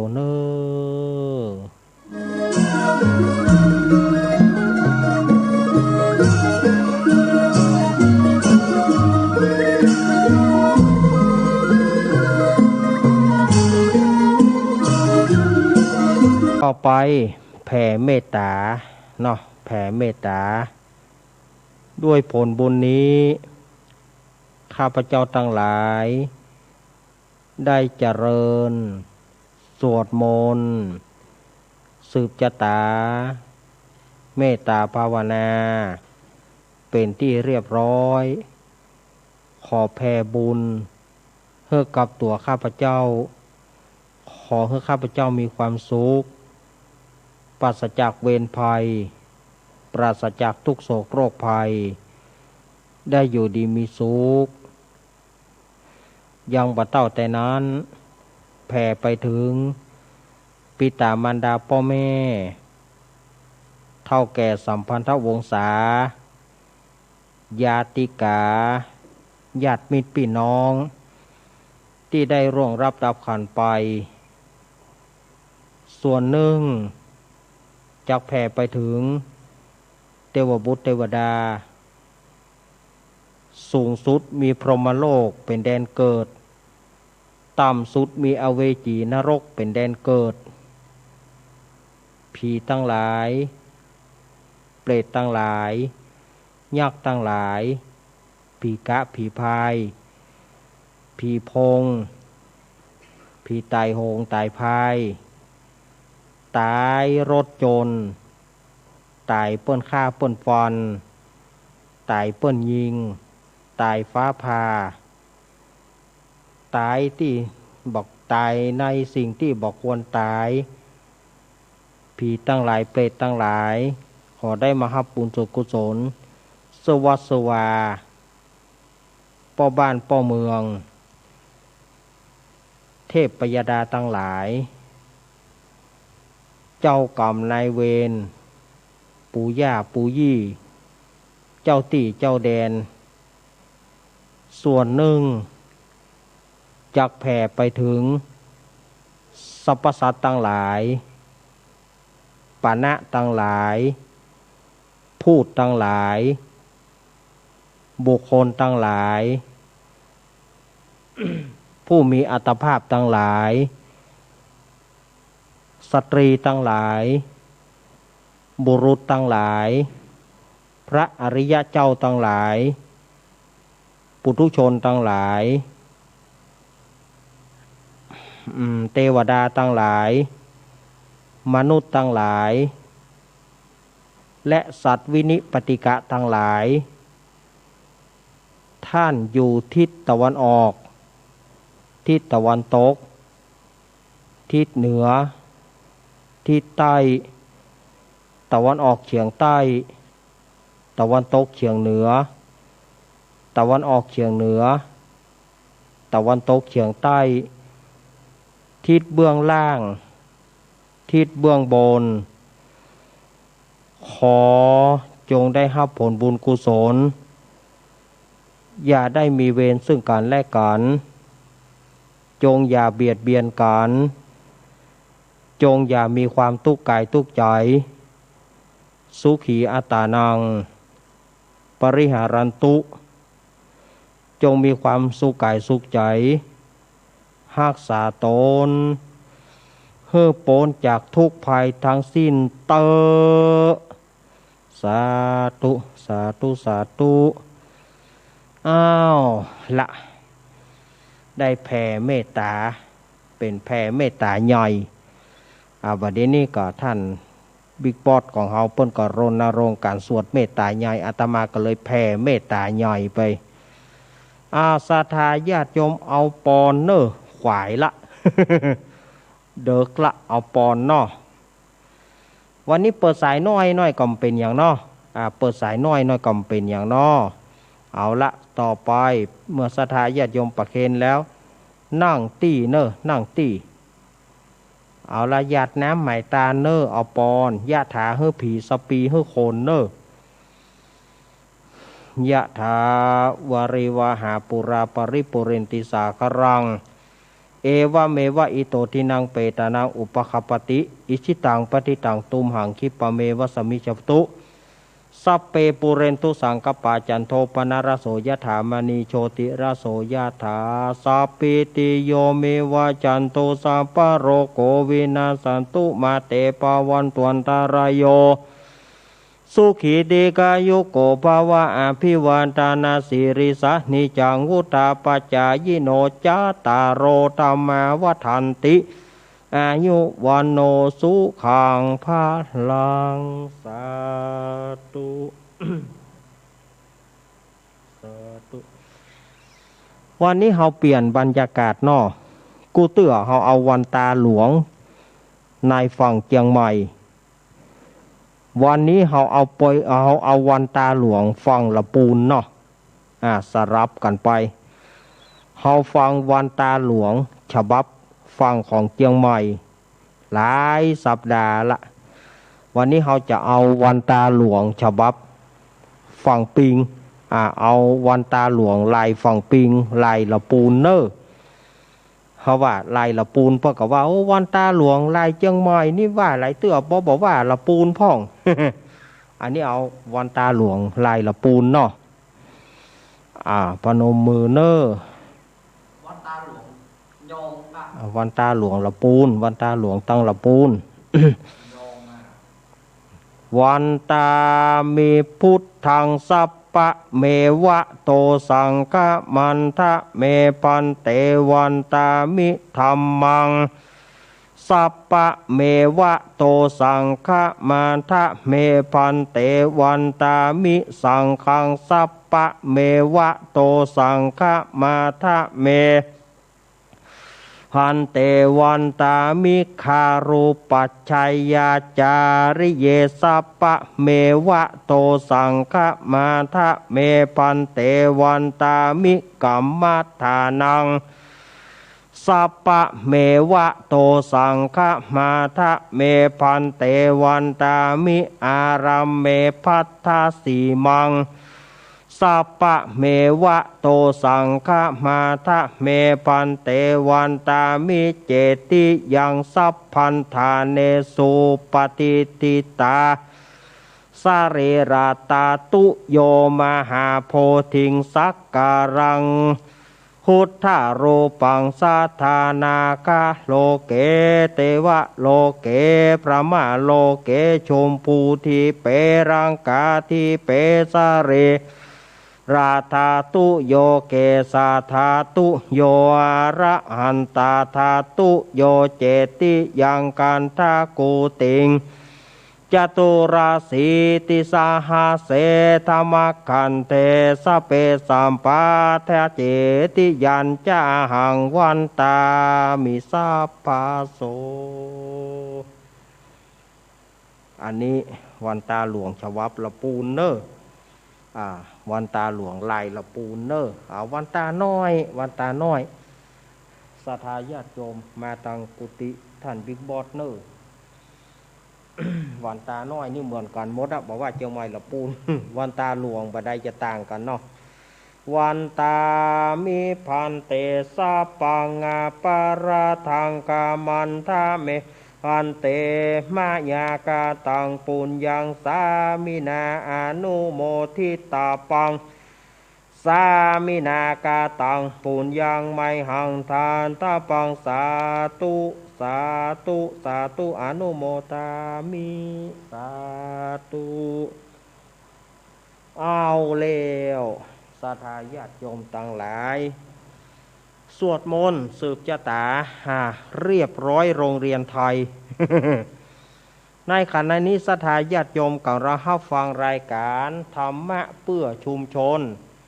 ทางสถานีวิทยุแห่งนี้ บัดเดี๋ยวนี้3:22 ศรัทธาญาติโยมวันนี้ก็ว่าจะเล่านิทานเกี่ยวกับการเข้าพรรษาบาตานละ เอาไว้วันศุกร์เนอะวันศุกร์อาตมาก็บ่แน่ว่าศุกร์นี้จะได้มาก็เพราะว่าหมอนัดถ้าเลย20:00 นอาตมาก็บ่ได้มาเดี๋ยวอาตมาอาจจะฝากหลวงลุงก็ได้เดี๋ยวพอกันเนอะถ้าว่ามันมาหมอนัดเจ้าเรียบร้อยแล้วเปิ่นห้องกวดฟังผลเจ้าได้ยาเจ้าก็จะมาก้อยมาเล่านิทานเนาะวันนี้เราจะเล่านิทานก็จะบาตานอาตมาดูและจะบาตานและจะบาตานได้เปิดสายให้ศรัทธาญาติโยมได้ได้เอ่ยกันวันนี้อาตมาก็ทีก็ว่าจะเล่าถึง ไหนๆก็ใกล้เข้าพรรษาคิดว่าจะมาเล่าเฮือกศรัทธาญาติโยมก็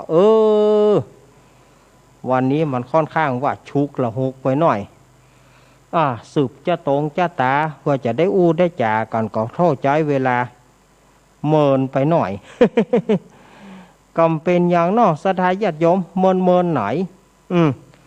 เมินไหนจะจามก็หันหน้าไปปุ้นไปเอามาหน้ามอยเขาต้องบอกเจกำบ่ได้เจจะเอาเวลาจะจามจะเอาไปทางนี้ เอาโทรศัพท์เป็นอย่างนี้วันนี้มันยังบอกขึ้นยังบอกบ่มดชาติมาเต็มที่แล้วเป้งแหละกูเตือนมันเป้งหรอคัดคอหันล่ะโทรศัพท์นี่ก็บ่เป็นใจแถมหม้อมาละศรัทธาญาติโยมเปิดสายให้ละเนอเอาโทรเข้ามาได้เนอ0892140135เนาะหายม้วนเนอมาก่อนนะ7842จากทางใดเจริญปอนสวัสดีเจ้าปู่ปเน้นยายยงใจยวงเลยยายยวงแม่ยวงงานตั้มนกกกเจ้าเอาสงสารแต่อีกขนาดเนาะบ่เป็นหยังเปื่อฮื้อศรัทธาเปิดขนาดเนาะนี่เปื่อฮื้อศรัทธาญาติโยมได้สบายสุขเถิดศรัทธาอาตมาจะคุ้มภัยเจ้าเป็นเต็มอกเต็มใจแต่เต็มใจแล้วบ่เต็มใจแต่อันที่วัดชุกแบบใจงาก็นี่เนาะที่คนนั้นหลวงของหลวงพ่อเปิ้นก็เอกลักษณ์ของฝ่ายของมันหรอถ้าเอาของที่เขาจะไปชมงไปกันเลยบ่เป็นหยังชมงก็6 นาทีตั้งเวลาไปโอ้โหตั้งเวลานี่นะเจ้าปัดโธเป็นกำลังใจด้วยเจ้าเด้อยินดีแม่อุ้ยยวงเด้อเจ้าน้ำมนต์ก็ได้อย่างก็ได้หมดได้บวชนวัตการได้แล้ววัตการนำเดียวว่าชุกเมาแล้วมันเหมือนนั่นแหละใบจะไปว่าเปิ้นจะเอาเหียกะถ้าได้หลายตีเดี๋ยวเปิ้นจะเสียใจอันนี้เอานักพนักการนี่หนาวตั้ง5-6 วันกันเลยขอบคุณอุ้ยยวงตั้มนกกกเนี่ยจะไปว่าเฮ้ยเปิ้นอย่างนั้นนะอุ้ยเดี๋ยวเปิ้นจะเสียใจกะเอาไก่กะอีแม่เอาไก่กะจะไปว่าบ่เอาของเปิ้นนะเปิ้นก็เสียใจต่อไปว่าบ่สวดแล้วเนอะก็ยี่ใหญ่มาค้อนอาตมาว่ะเจริญปอน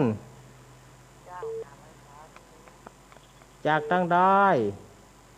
เวียงปลาเป้าแม่จานเจ้าแม่จานเนาะเวียงปลาเป้าเนาะเจ้าตลอดเลยได้ดูว่าเจ้าเจอก็ฟังไม่ได้ถูกจับติดตามลูกตลอดเลยติดตามเจ้า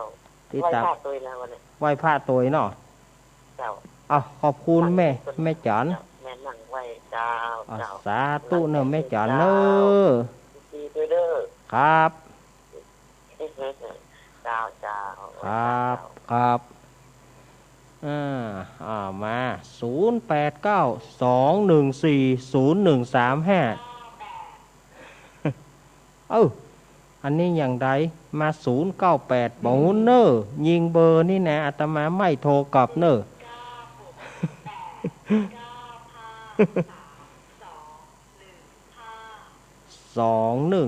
นี่จากทางใดเนอเจริญปอนจากแม่สาเจ้าลูกแม่สีทอนเจ้าถ้าผมแม่สีทอนนี่ของเปิ้นถือเป็นเอกลักษณ์โลเวลาที่พอหับสายปุ๊บมันจะดังเงียดมันจะดังเงียดเลยจากเรื่องเมนได้วันนี้แต้บ่เป็นหยังเปื่อศรัทธาญาติโยมฝนตกก็ลูกเมนเหรอเนี่ยฝนตกกะจะว่าบ้านลูกเมนเด้อฝนตกอ่ะบ่มีวันนี้แต่มันคืม แต่มันบดจื้อ แต่ก็ ไว้ การโต๊ะเหมือนกันเนี่ยโต๊ะเหมือน แต่ นั่น ว่า เนี่ย แต่ว่านี่โตกะแต่ว่านี่วันค่ำมันโตเครือ วันข้ามคืนเห็นแต่น้องแต่ว่าคืนอ่ะ โตเครือวันนี้นะ เจ้า แม่สีทอนเปรมจิตแม่สิทอนครับ เจ้ากำลังใจแน่ กำลังใจเนาะ ให้เจเจด้วยแน่เจเจ ครับขอบคุณหลายกินข้าวแรงครับอันอย่างครับ กินข้าวแรงกับต้มผักกาด ผักกาดเนาะ เจ้า ยินดีแม่สีทอนเนอ เจ้าสาธุเจ้าลูกเน้น เนี่ยเอามาพูดถึงแม่สีทอนนี่นะแล้วเอามาพูดถึงแม่ปานีเนี่ยเสียงปาพิษกันนะสดายญาติโยมปาพิษกันเลยนะแล้วก็เหมือนกันว่าไปเลยจะไปว่าเล่นว้าวบ่ใจเจริญปอน ไว้สาเจ้า แม่รุ่งแจ้งแสงทอง เจ้า ว่าจะได้นี่ อันชัดเจนดีเนอะนี่เนอะ ชัดเจนกะ ใช่ ฝนตกก็ นิดต่างตัวรู้ อีต่างเนาะบ่อีทละแม่เขาได้ก็ไหวหรออันคนอีทนี่มันน่าจะเป็นอาตมากับเนาะอีทคนเดียวแต่ได้นิมนต์ตุกปีโอมไว้ละแต่เปิ้นจะมาเมื่อใดหมูได้นิมนต์เปิ้นไว้ละเปิ้นว่าจะมาช่วยนิมนต์ตุกปีโอมวัดตรงโป่งเปิ้นก็ว่าวันหนึ่งเดี๋ยวจะไปช่วยก็บอกว่าเปิ้นจะว่างวันไหน แน่เนาะ ถ้าเปิ้นก็จะมาช่วยครับเปิ้นจะมาช่วยสักวันหนึ่งแต่นิมนต์เปิ้นไว้ละ เจ้า ครับ กำลังใจนะเจ้า ขอบคุณแม่รุ่งแจ้งแสงทองเน้อ จ่าเจ้า แม่รุ่งแจ้งแสงทองสองฟ้าบ้านปางพะเยาเจริญปอนจากตั้งได้ จากลำปางอำเภอโสขาแม่บัวขี้เจ้า แม่บัวคลี่ทะโพ แม่บัวคลี่ว่าจะได้หา วันนี้สามเสียเด็กไปเลยรถสามเสียได้เลยได้น้ำมนต์แล้ว ได้น้ำมนต์แล้ว เจ้า ได้น้ำมนต์เป็นที่เรียบร้อยบ่ เจ้าเป็นกำลังใจให้ลูกเน้นเลยแน่นใจวันนี้ แน่นใจบ่แน่นอกแน่นใจวันนี้ขอบคุณแม่บัวคลี่ขอบคุณขอบคุณเนอแม่บัวคลี่ท่าโพอันนี้ก็เกาะขาต้นยางงามต้นยางงามเจ้าจุดหลวงต้นยางงามเจ้าต้นยางงามอำเภอเกาะขาเจ้าเมื่อใดจะไปจิ้มน้ำตาลเปิ้นฮะเกาะขาล่องมากะก็น่าขอให้มันขอให้มีงานตังลำปางของสร้างงานนะมีงานตังลำปางเมื่อเลี้ยวนี่ก็ว่าไปพาดที่ศพเตือนเหียไปตีโควิดโควอดลวดไปโควอดลวดวอดไปเหี่ยมดได้ไปสักคนไม่ได้กินน้ำตาลสักเตี้ยได้กินน้ำตาลสักเตี้ยเลยแบบได้ไปสักตนสักองไปโควอดไปเลยขอบคุณแม่บัวกี้เนอะเจ้าขอบคุณแม่วางสายฮื้อจิมแม่บัวกี้วางสายฮื้อจิมขอบคุณ0892140796อันนี้มาจากตังได้เจริญปอนโอ้ยปดโท073เจริญปอนเอาเลย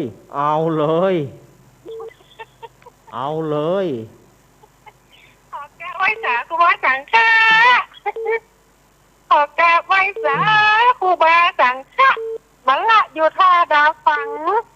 บัลลับเดียนะถามพระอาจารย์เราฟังจังทำบ้านพระอาจารย์เนาะเจ้าคนฟังตั้งหลายก็หายโศกหายเศร้าขออนุโมทนาสาธุตัวจินเดินจังน้ำจังทำรังทะลวงทะลุพักแถวตรงสั้นเมืองปาน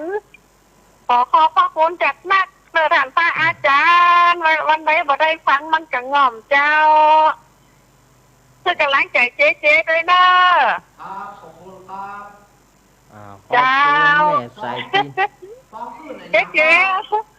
พอไอ้โหก็ต้องปุ่นกับมีแกเจ้า ขอบคุณแม่สายพินเนอร์ ฟังขึ้นเลยอย่างครับแม่สายพินครับ เจ้า ฟังขึ้นเลยอย่างครับ กินข้าวแดงแก๊บแกงหน่อไม้มันบ่ไต้หวานใส่พักใจนางกะล้ำก็เจ้า ฟังขึ้นเลยอย่าง แม่ แกไม่สานว่า แม่สายพินฟังขึ้นหยังแม่สายพิน ฟังขึ้นดารุ่นนี้106.0เจ้า 106.0บ่ เจ้า ขอบคุณเนอแม่สายพินเนอมาละ เจ้ากะไม่สาเจ้าท่านพระอาจารย์ ครับปัตตาอันเนี้ยแล้วใจ เอาว่าเป็นโกนหน่อย เฮาตึงได้บ่ใจหยังเฮาหยังเฮาจะกินน้ำมาได้ เจริญปอนหญิงไทยหัวใจเพชรมาแล้วนึ เจ้ามาแล้วเจ้า มาแล้ว จ่าได้เลยเนอ ครับ ทางชัดเจนเด็ดเจ้าน้ำมนต์ก็ได้เลยเนอ ได้หมดแล้วเนาะ เจ้า กำลังใจอันเมนเดอร์เดินทางปลอดภัยนะเจ้า ครับขอบคุณแม่เพนนั่งเนอ เจ้า ขอบคุณนั่งแม่เพนวันนี้ เจ้าขอบคุณเจเดอร์ ขอบคุณหลายขอบคุณจับ หญิงไทยหัวใจเพชรมาแล้ว ไม่จ่าได้เลนเนอร์เจ้า ครับ กินข้าวแรงข้าวแบบยอง แกงดอกไม้ วันนี้ไปทางใดกับแกงนอเจ้าเอาไว้จ่าเจ้า กินแกงย่อมันก็ย้ำก็กินเหี่ยวมันจังปวด แล้วว่าคุณลุงวอน เฮ้ย คุณลุงวอน แม่พลอยแม่พลอยสุริยะบันสีถ้อยมาแล้วฮะ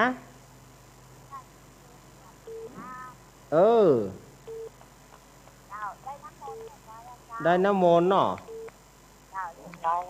ถ้าฟังไม่สายพิมพ์เป็นเก่งเนาะ นากะโธ่อัจฉริยะนะคิดบะเดียวก็ได้บะเดียว เก่งขนาด สุดยอดแตะ ตอนสวรรค์แท้ คุยติ สุดยอดแตะมันเป็นเอกลักษณ์แม่พลอยเดินทางปลอดภัยเจ้าท่าจ่าเนละ ขอบคุณเนอ จ้า แม่ จะไม่สา พล เจ้า อยบ้านสีถ้อยแม่พลอยสุริยะบ้านสีถ้อยขอบคุณเนอะแม่พลอยเนอะ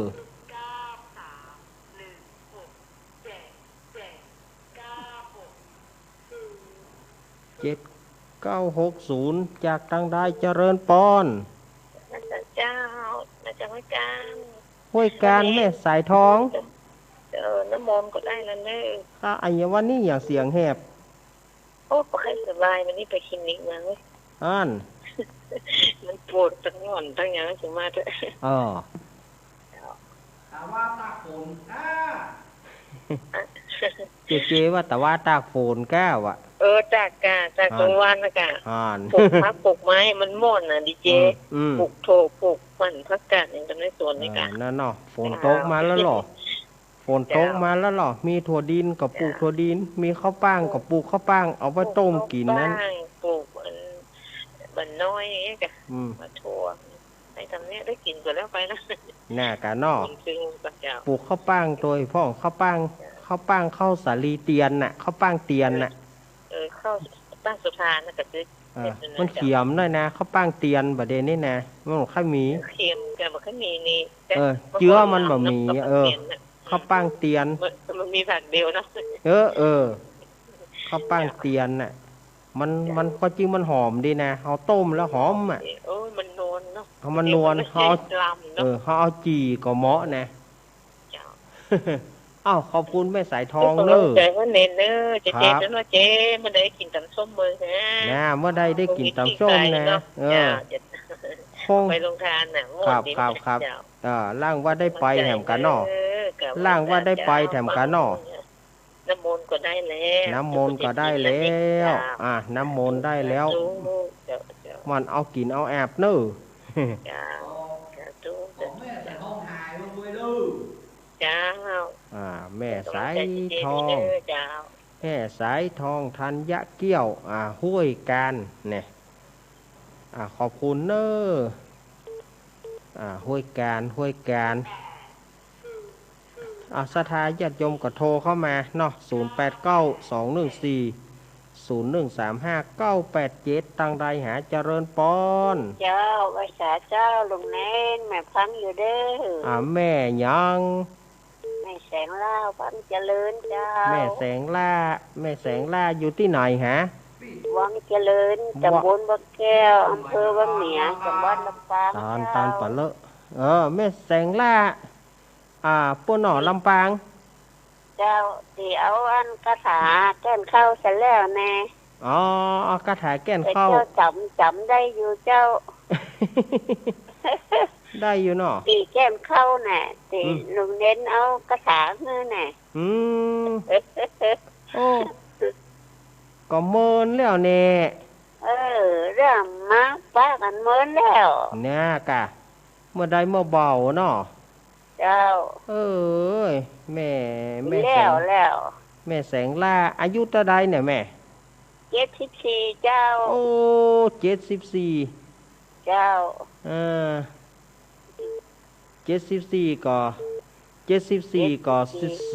2,490ป่ะเนาะ90เจ้า2490โทษเกิดวันที่2 มกรา24จากนั้นอายุได้9 ขวบเนาะอันธพาลคลองเมืองเจ้า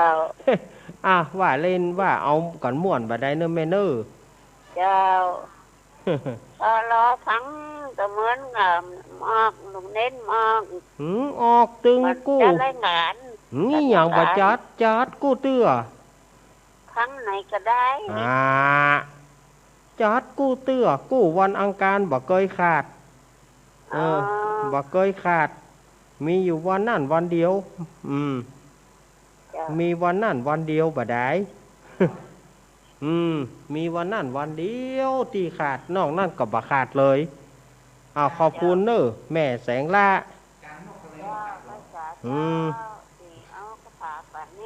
ครับขอบคุณเนอะ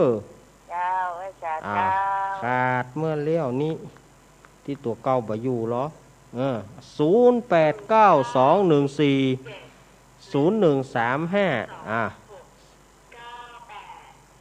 698เจริญปอน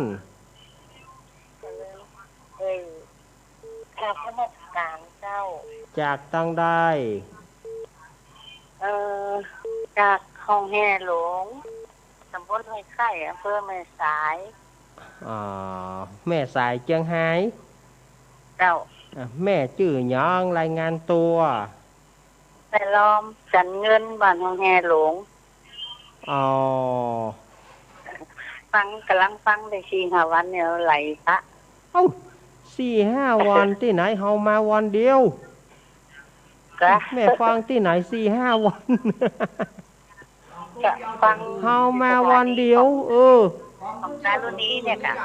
เฮามาวันเดียวเฮาถึงจะเถียง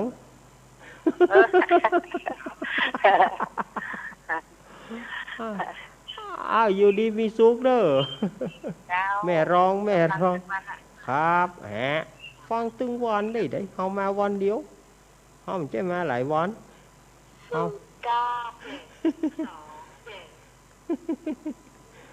เจริญปอนพระเจ้านี่เล่นทางเลิกในละมุนเนี่ยหมด พี่ชายคณะ เมตตากะ เจ้าเมตตาน้อย เจ้า จำไว้ตาเจ้า ขอบคุณวันนี้เสียงโยมตั้งหลายเบามดเบากู้ท่านวันนี้นะเสียงท่านตั้งหลายเบาเจริญปอนจ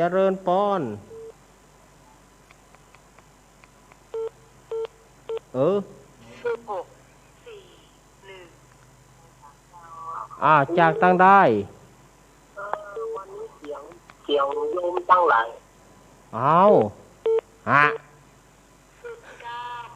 แสดงว่าโยมบ่ปิดวิทยุลูกเจริญปอนไปศาลเจ้าจากตั้งได้ จากแม่วันดีเสริมงามเจ้าอันนี้แม่วันดีเสริมงาม เสริมงาม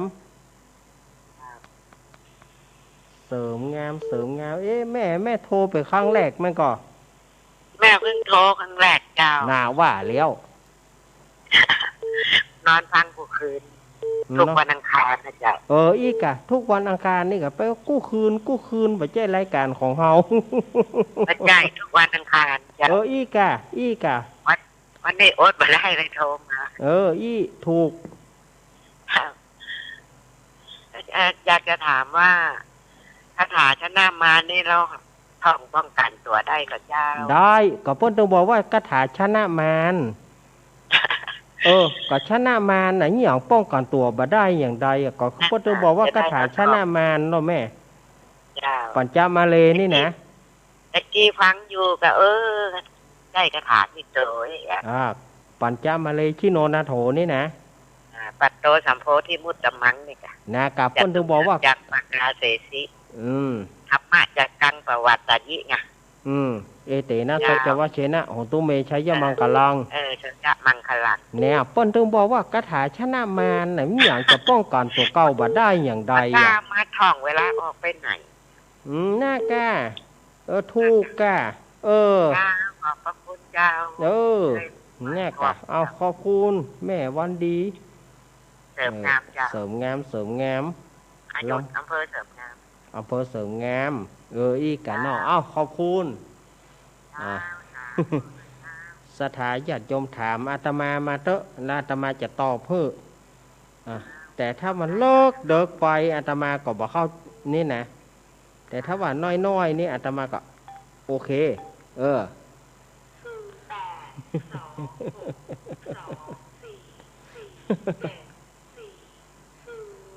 4740เจริญปอนป่อบุญธรรมสังคำฟันมาแล้วครับมาเลี้ยวป่อบุญธรรมพุทธตั้งแต่เมื่อวันกำแรกแล้วก็ได้บัดเดียวนี่ได้บัดเดียวนี่เนาะเอาจนได้จะถอดใจตื้อไปถอดได้นะบาทอดเล็ดเอกเอาจนได้แน่เอาจนได้กะนั่นน่ะมันตึงกำครับมันต้องได้เนาะมันต้องได้ตัวล้างใจท่านเนอะครับเจิเจเลยเนอะขอบคุณป่อบุญธรรมเนอะครับสวัสดีครับป่อบุญธรรมสังคำฟันบ้านโป่งหนองขอบคุณมากติดด้วยนางแก้วนี่กำเนาะดอยนางแก้วนะครับเอาอันไอ้ก็หอนึ่งโหเอาตัวเนอะวันนั้นมันตึงเป็นวันอย่างแต่ว่ามันตึงเป็นวันพระโลหอนึ่งเอาขั้วโหไปตัวเนอะเอาไปกินด้วยกันพูดนะข้าวหนุ่มจ๊อกไปตัวข้าวหนุ่มจ๊อกก็ตัววันนั้นมันตึงอันแต่ว่าเป็นวันศีลแล้วหรอวันแฮมข้าวมันตึงบะเสียเตื้อแต่ข้าวหนุ่มบะแตงบะเท่าไปข้าวหนุ่มบะแตงมันเสียขนมแตงนี่กินได้บ่ได้แล้วขนมบะแตงนี่บูดละยางเตยละขนมจ๊อกนี่ได้อยู่จ๊อกข้าวต้มอย่างนี้ได้อยู่ขนมบะแตงว่าเท่าไป ขอบคุณพ่อบุญธรรมเนอะ ครับ ขอบคุณพ่อบุญธรรมสั่งคำฟ้อนเพราะอย่างอาตมาว่าขนมบะแตงจะเปล่าไปมันจะบูดเพราะขนมบะแตงนี่อยู่ได้ย่างเก่งวานเกิงท่านน่ะเจริญปอน ไหว้สาเจ้าลูกเนน จากทางได้ จากยายแดงดอกตะล่อม ยายแดงดอกตะล้อม เจ้า ครับ ที่บ้านน้องไหมนะกะ แม่น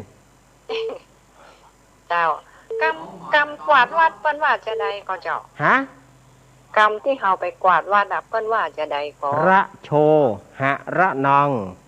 ละโชหะละนาง ระ กวาดไป ชัง ตัวเฮาก็ว่าไปตัวเนาะ ระโชหะระนัง ระชังหะระติมันมีสองวรรคนะ ละโชหะละนางละหยังก็ ละชังหะระ ละ ติ ชังหะละติ หรือว่าเขาจะเอากะระโชหะระนังระโชหะระนังก็ได้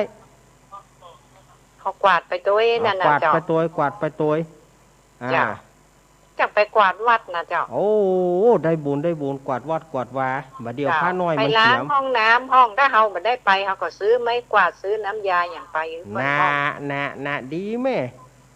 เพราะว่าบัดเดียวผ้าน้อยผ้าเนนมันเขียม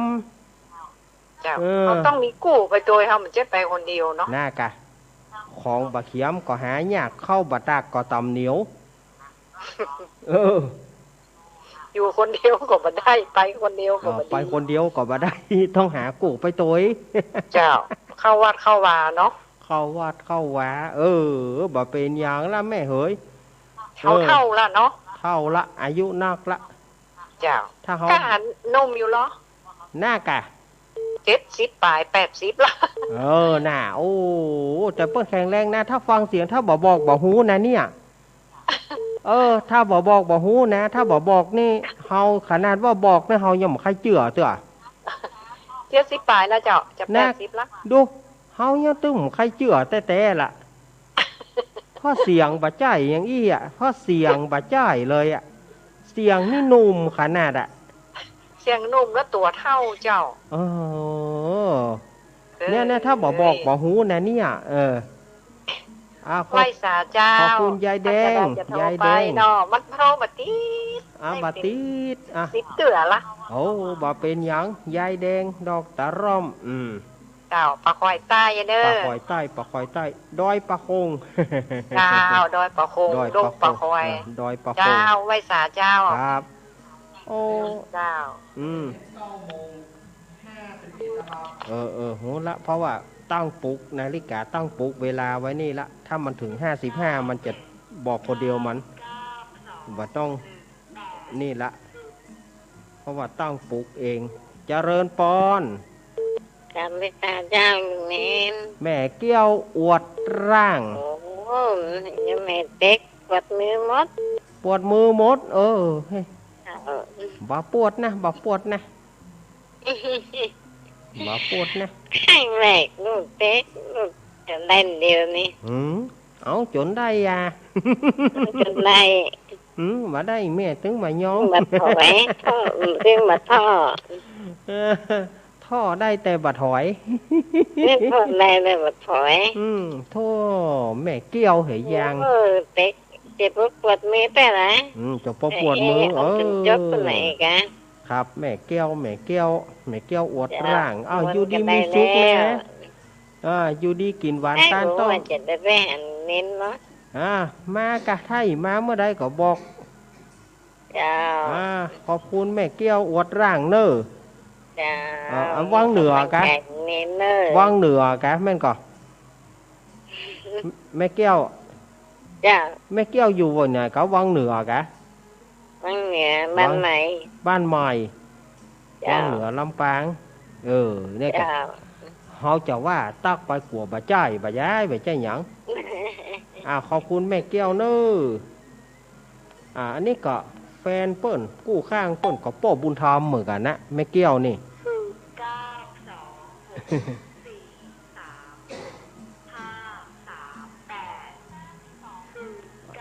เหลือ3 นาที เหลืออีก3 นาทีเจริญปอนเจริญปอนจากที่ไหนมันถึงได้อยู่มันบัดเตือนมาเตื้อเพื่อฟังเสียงจากเตือนเอาเจริญปอนติดแล้วมาแล้ว มาแล้ว ติดละกำลาได้ยินจากในพิธียูเขาไปกดฟังอ๋อเนี่ยเจว่าบัตตาติดแล้วนะเจว่าปี้เฮาบัตตานเลี้ยวติดละติดตะกี้ละกำละพ่นกว่าจะได้ยินพ่นไปได้ยินในวิทยุพ่นโอ้ยเขาไปได้ยินในวิทยุพ่นจะได้ยินในโทรศัพท์เขาไปกดฟังเห็นนะไปกดฟังเหรอเจ้าเหยนายเหยเป็นอย่างนี้เนาะครับไม่เป็นไรเดี๋ยวก็ดูหลังไมค์กันละกันครับก็จะได้ดูเรื่องนั่นอยู่ครับได้กะทางอยู่ครับถ้าจะได้ก็ขอห้างไว้เกินชั่วโมงได้พี่กินข้าวแรงเข้ามาอยากข้าวกินข้าวแรงโหวันนี้กับข้าวเยอะวันนี้นะเกิดน้ำกวางวันนี้วันเกิดน้ำกวางมีหมูกระทะมีหม่าล่ามีผัดหมี่เค้กเค้ก2 อย่างกันเนี่ยอันแบบที่บะตุ้ยถึงมันเนาะอันแบบที่บะตุ้ยถึงมันเนาะเจ๊ให้จำนั่นได้อยู่เนาะหม่าล่าน่ะที่เขาปิ้งที่คันไดฮะน่ะที่คันไดฮะน่ะ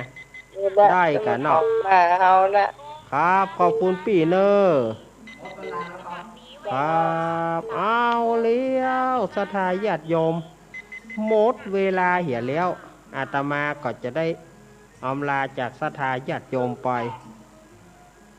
หมดแล้วเนอะหมดเวลาอาตมาละมา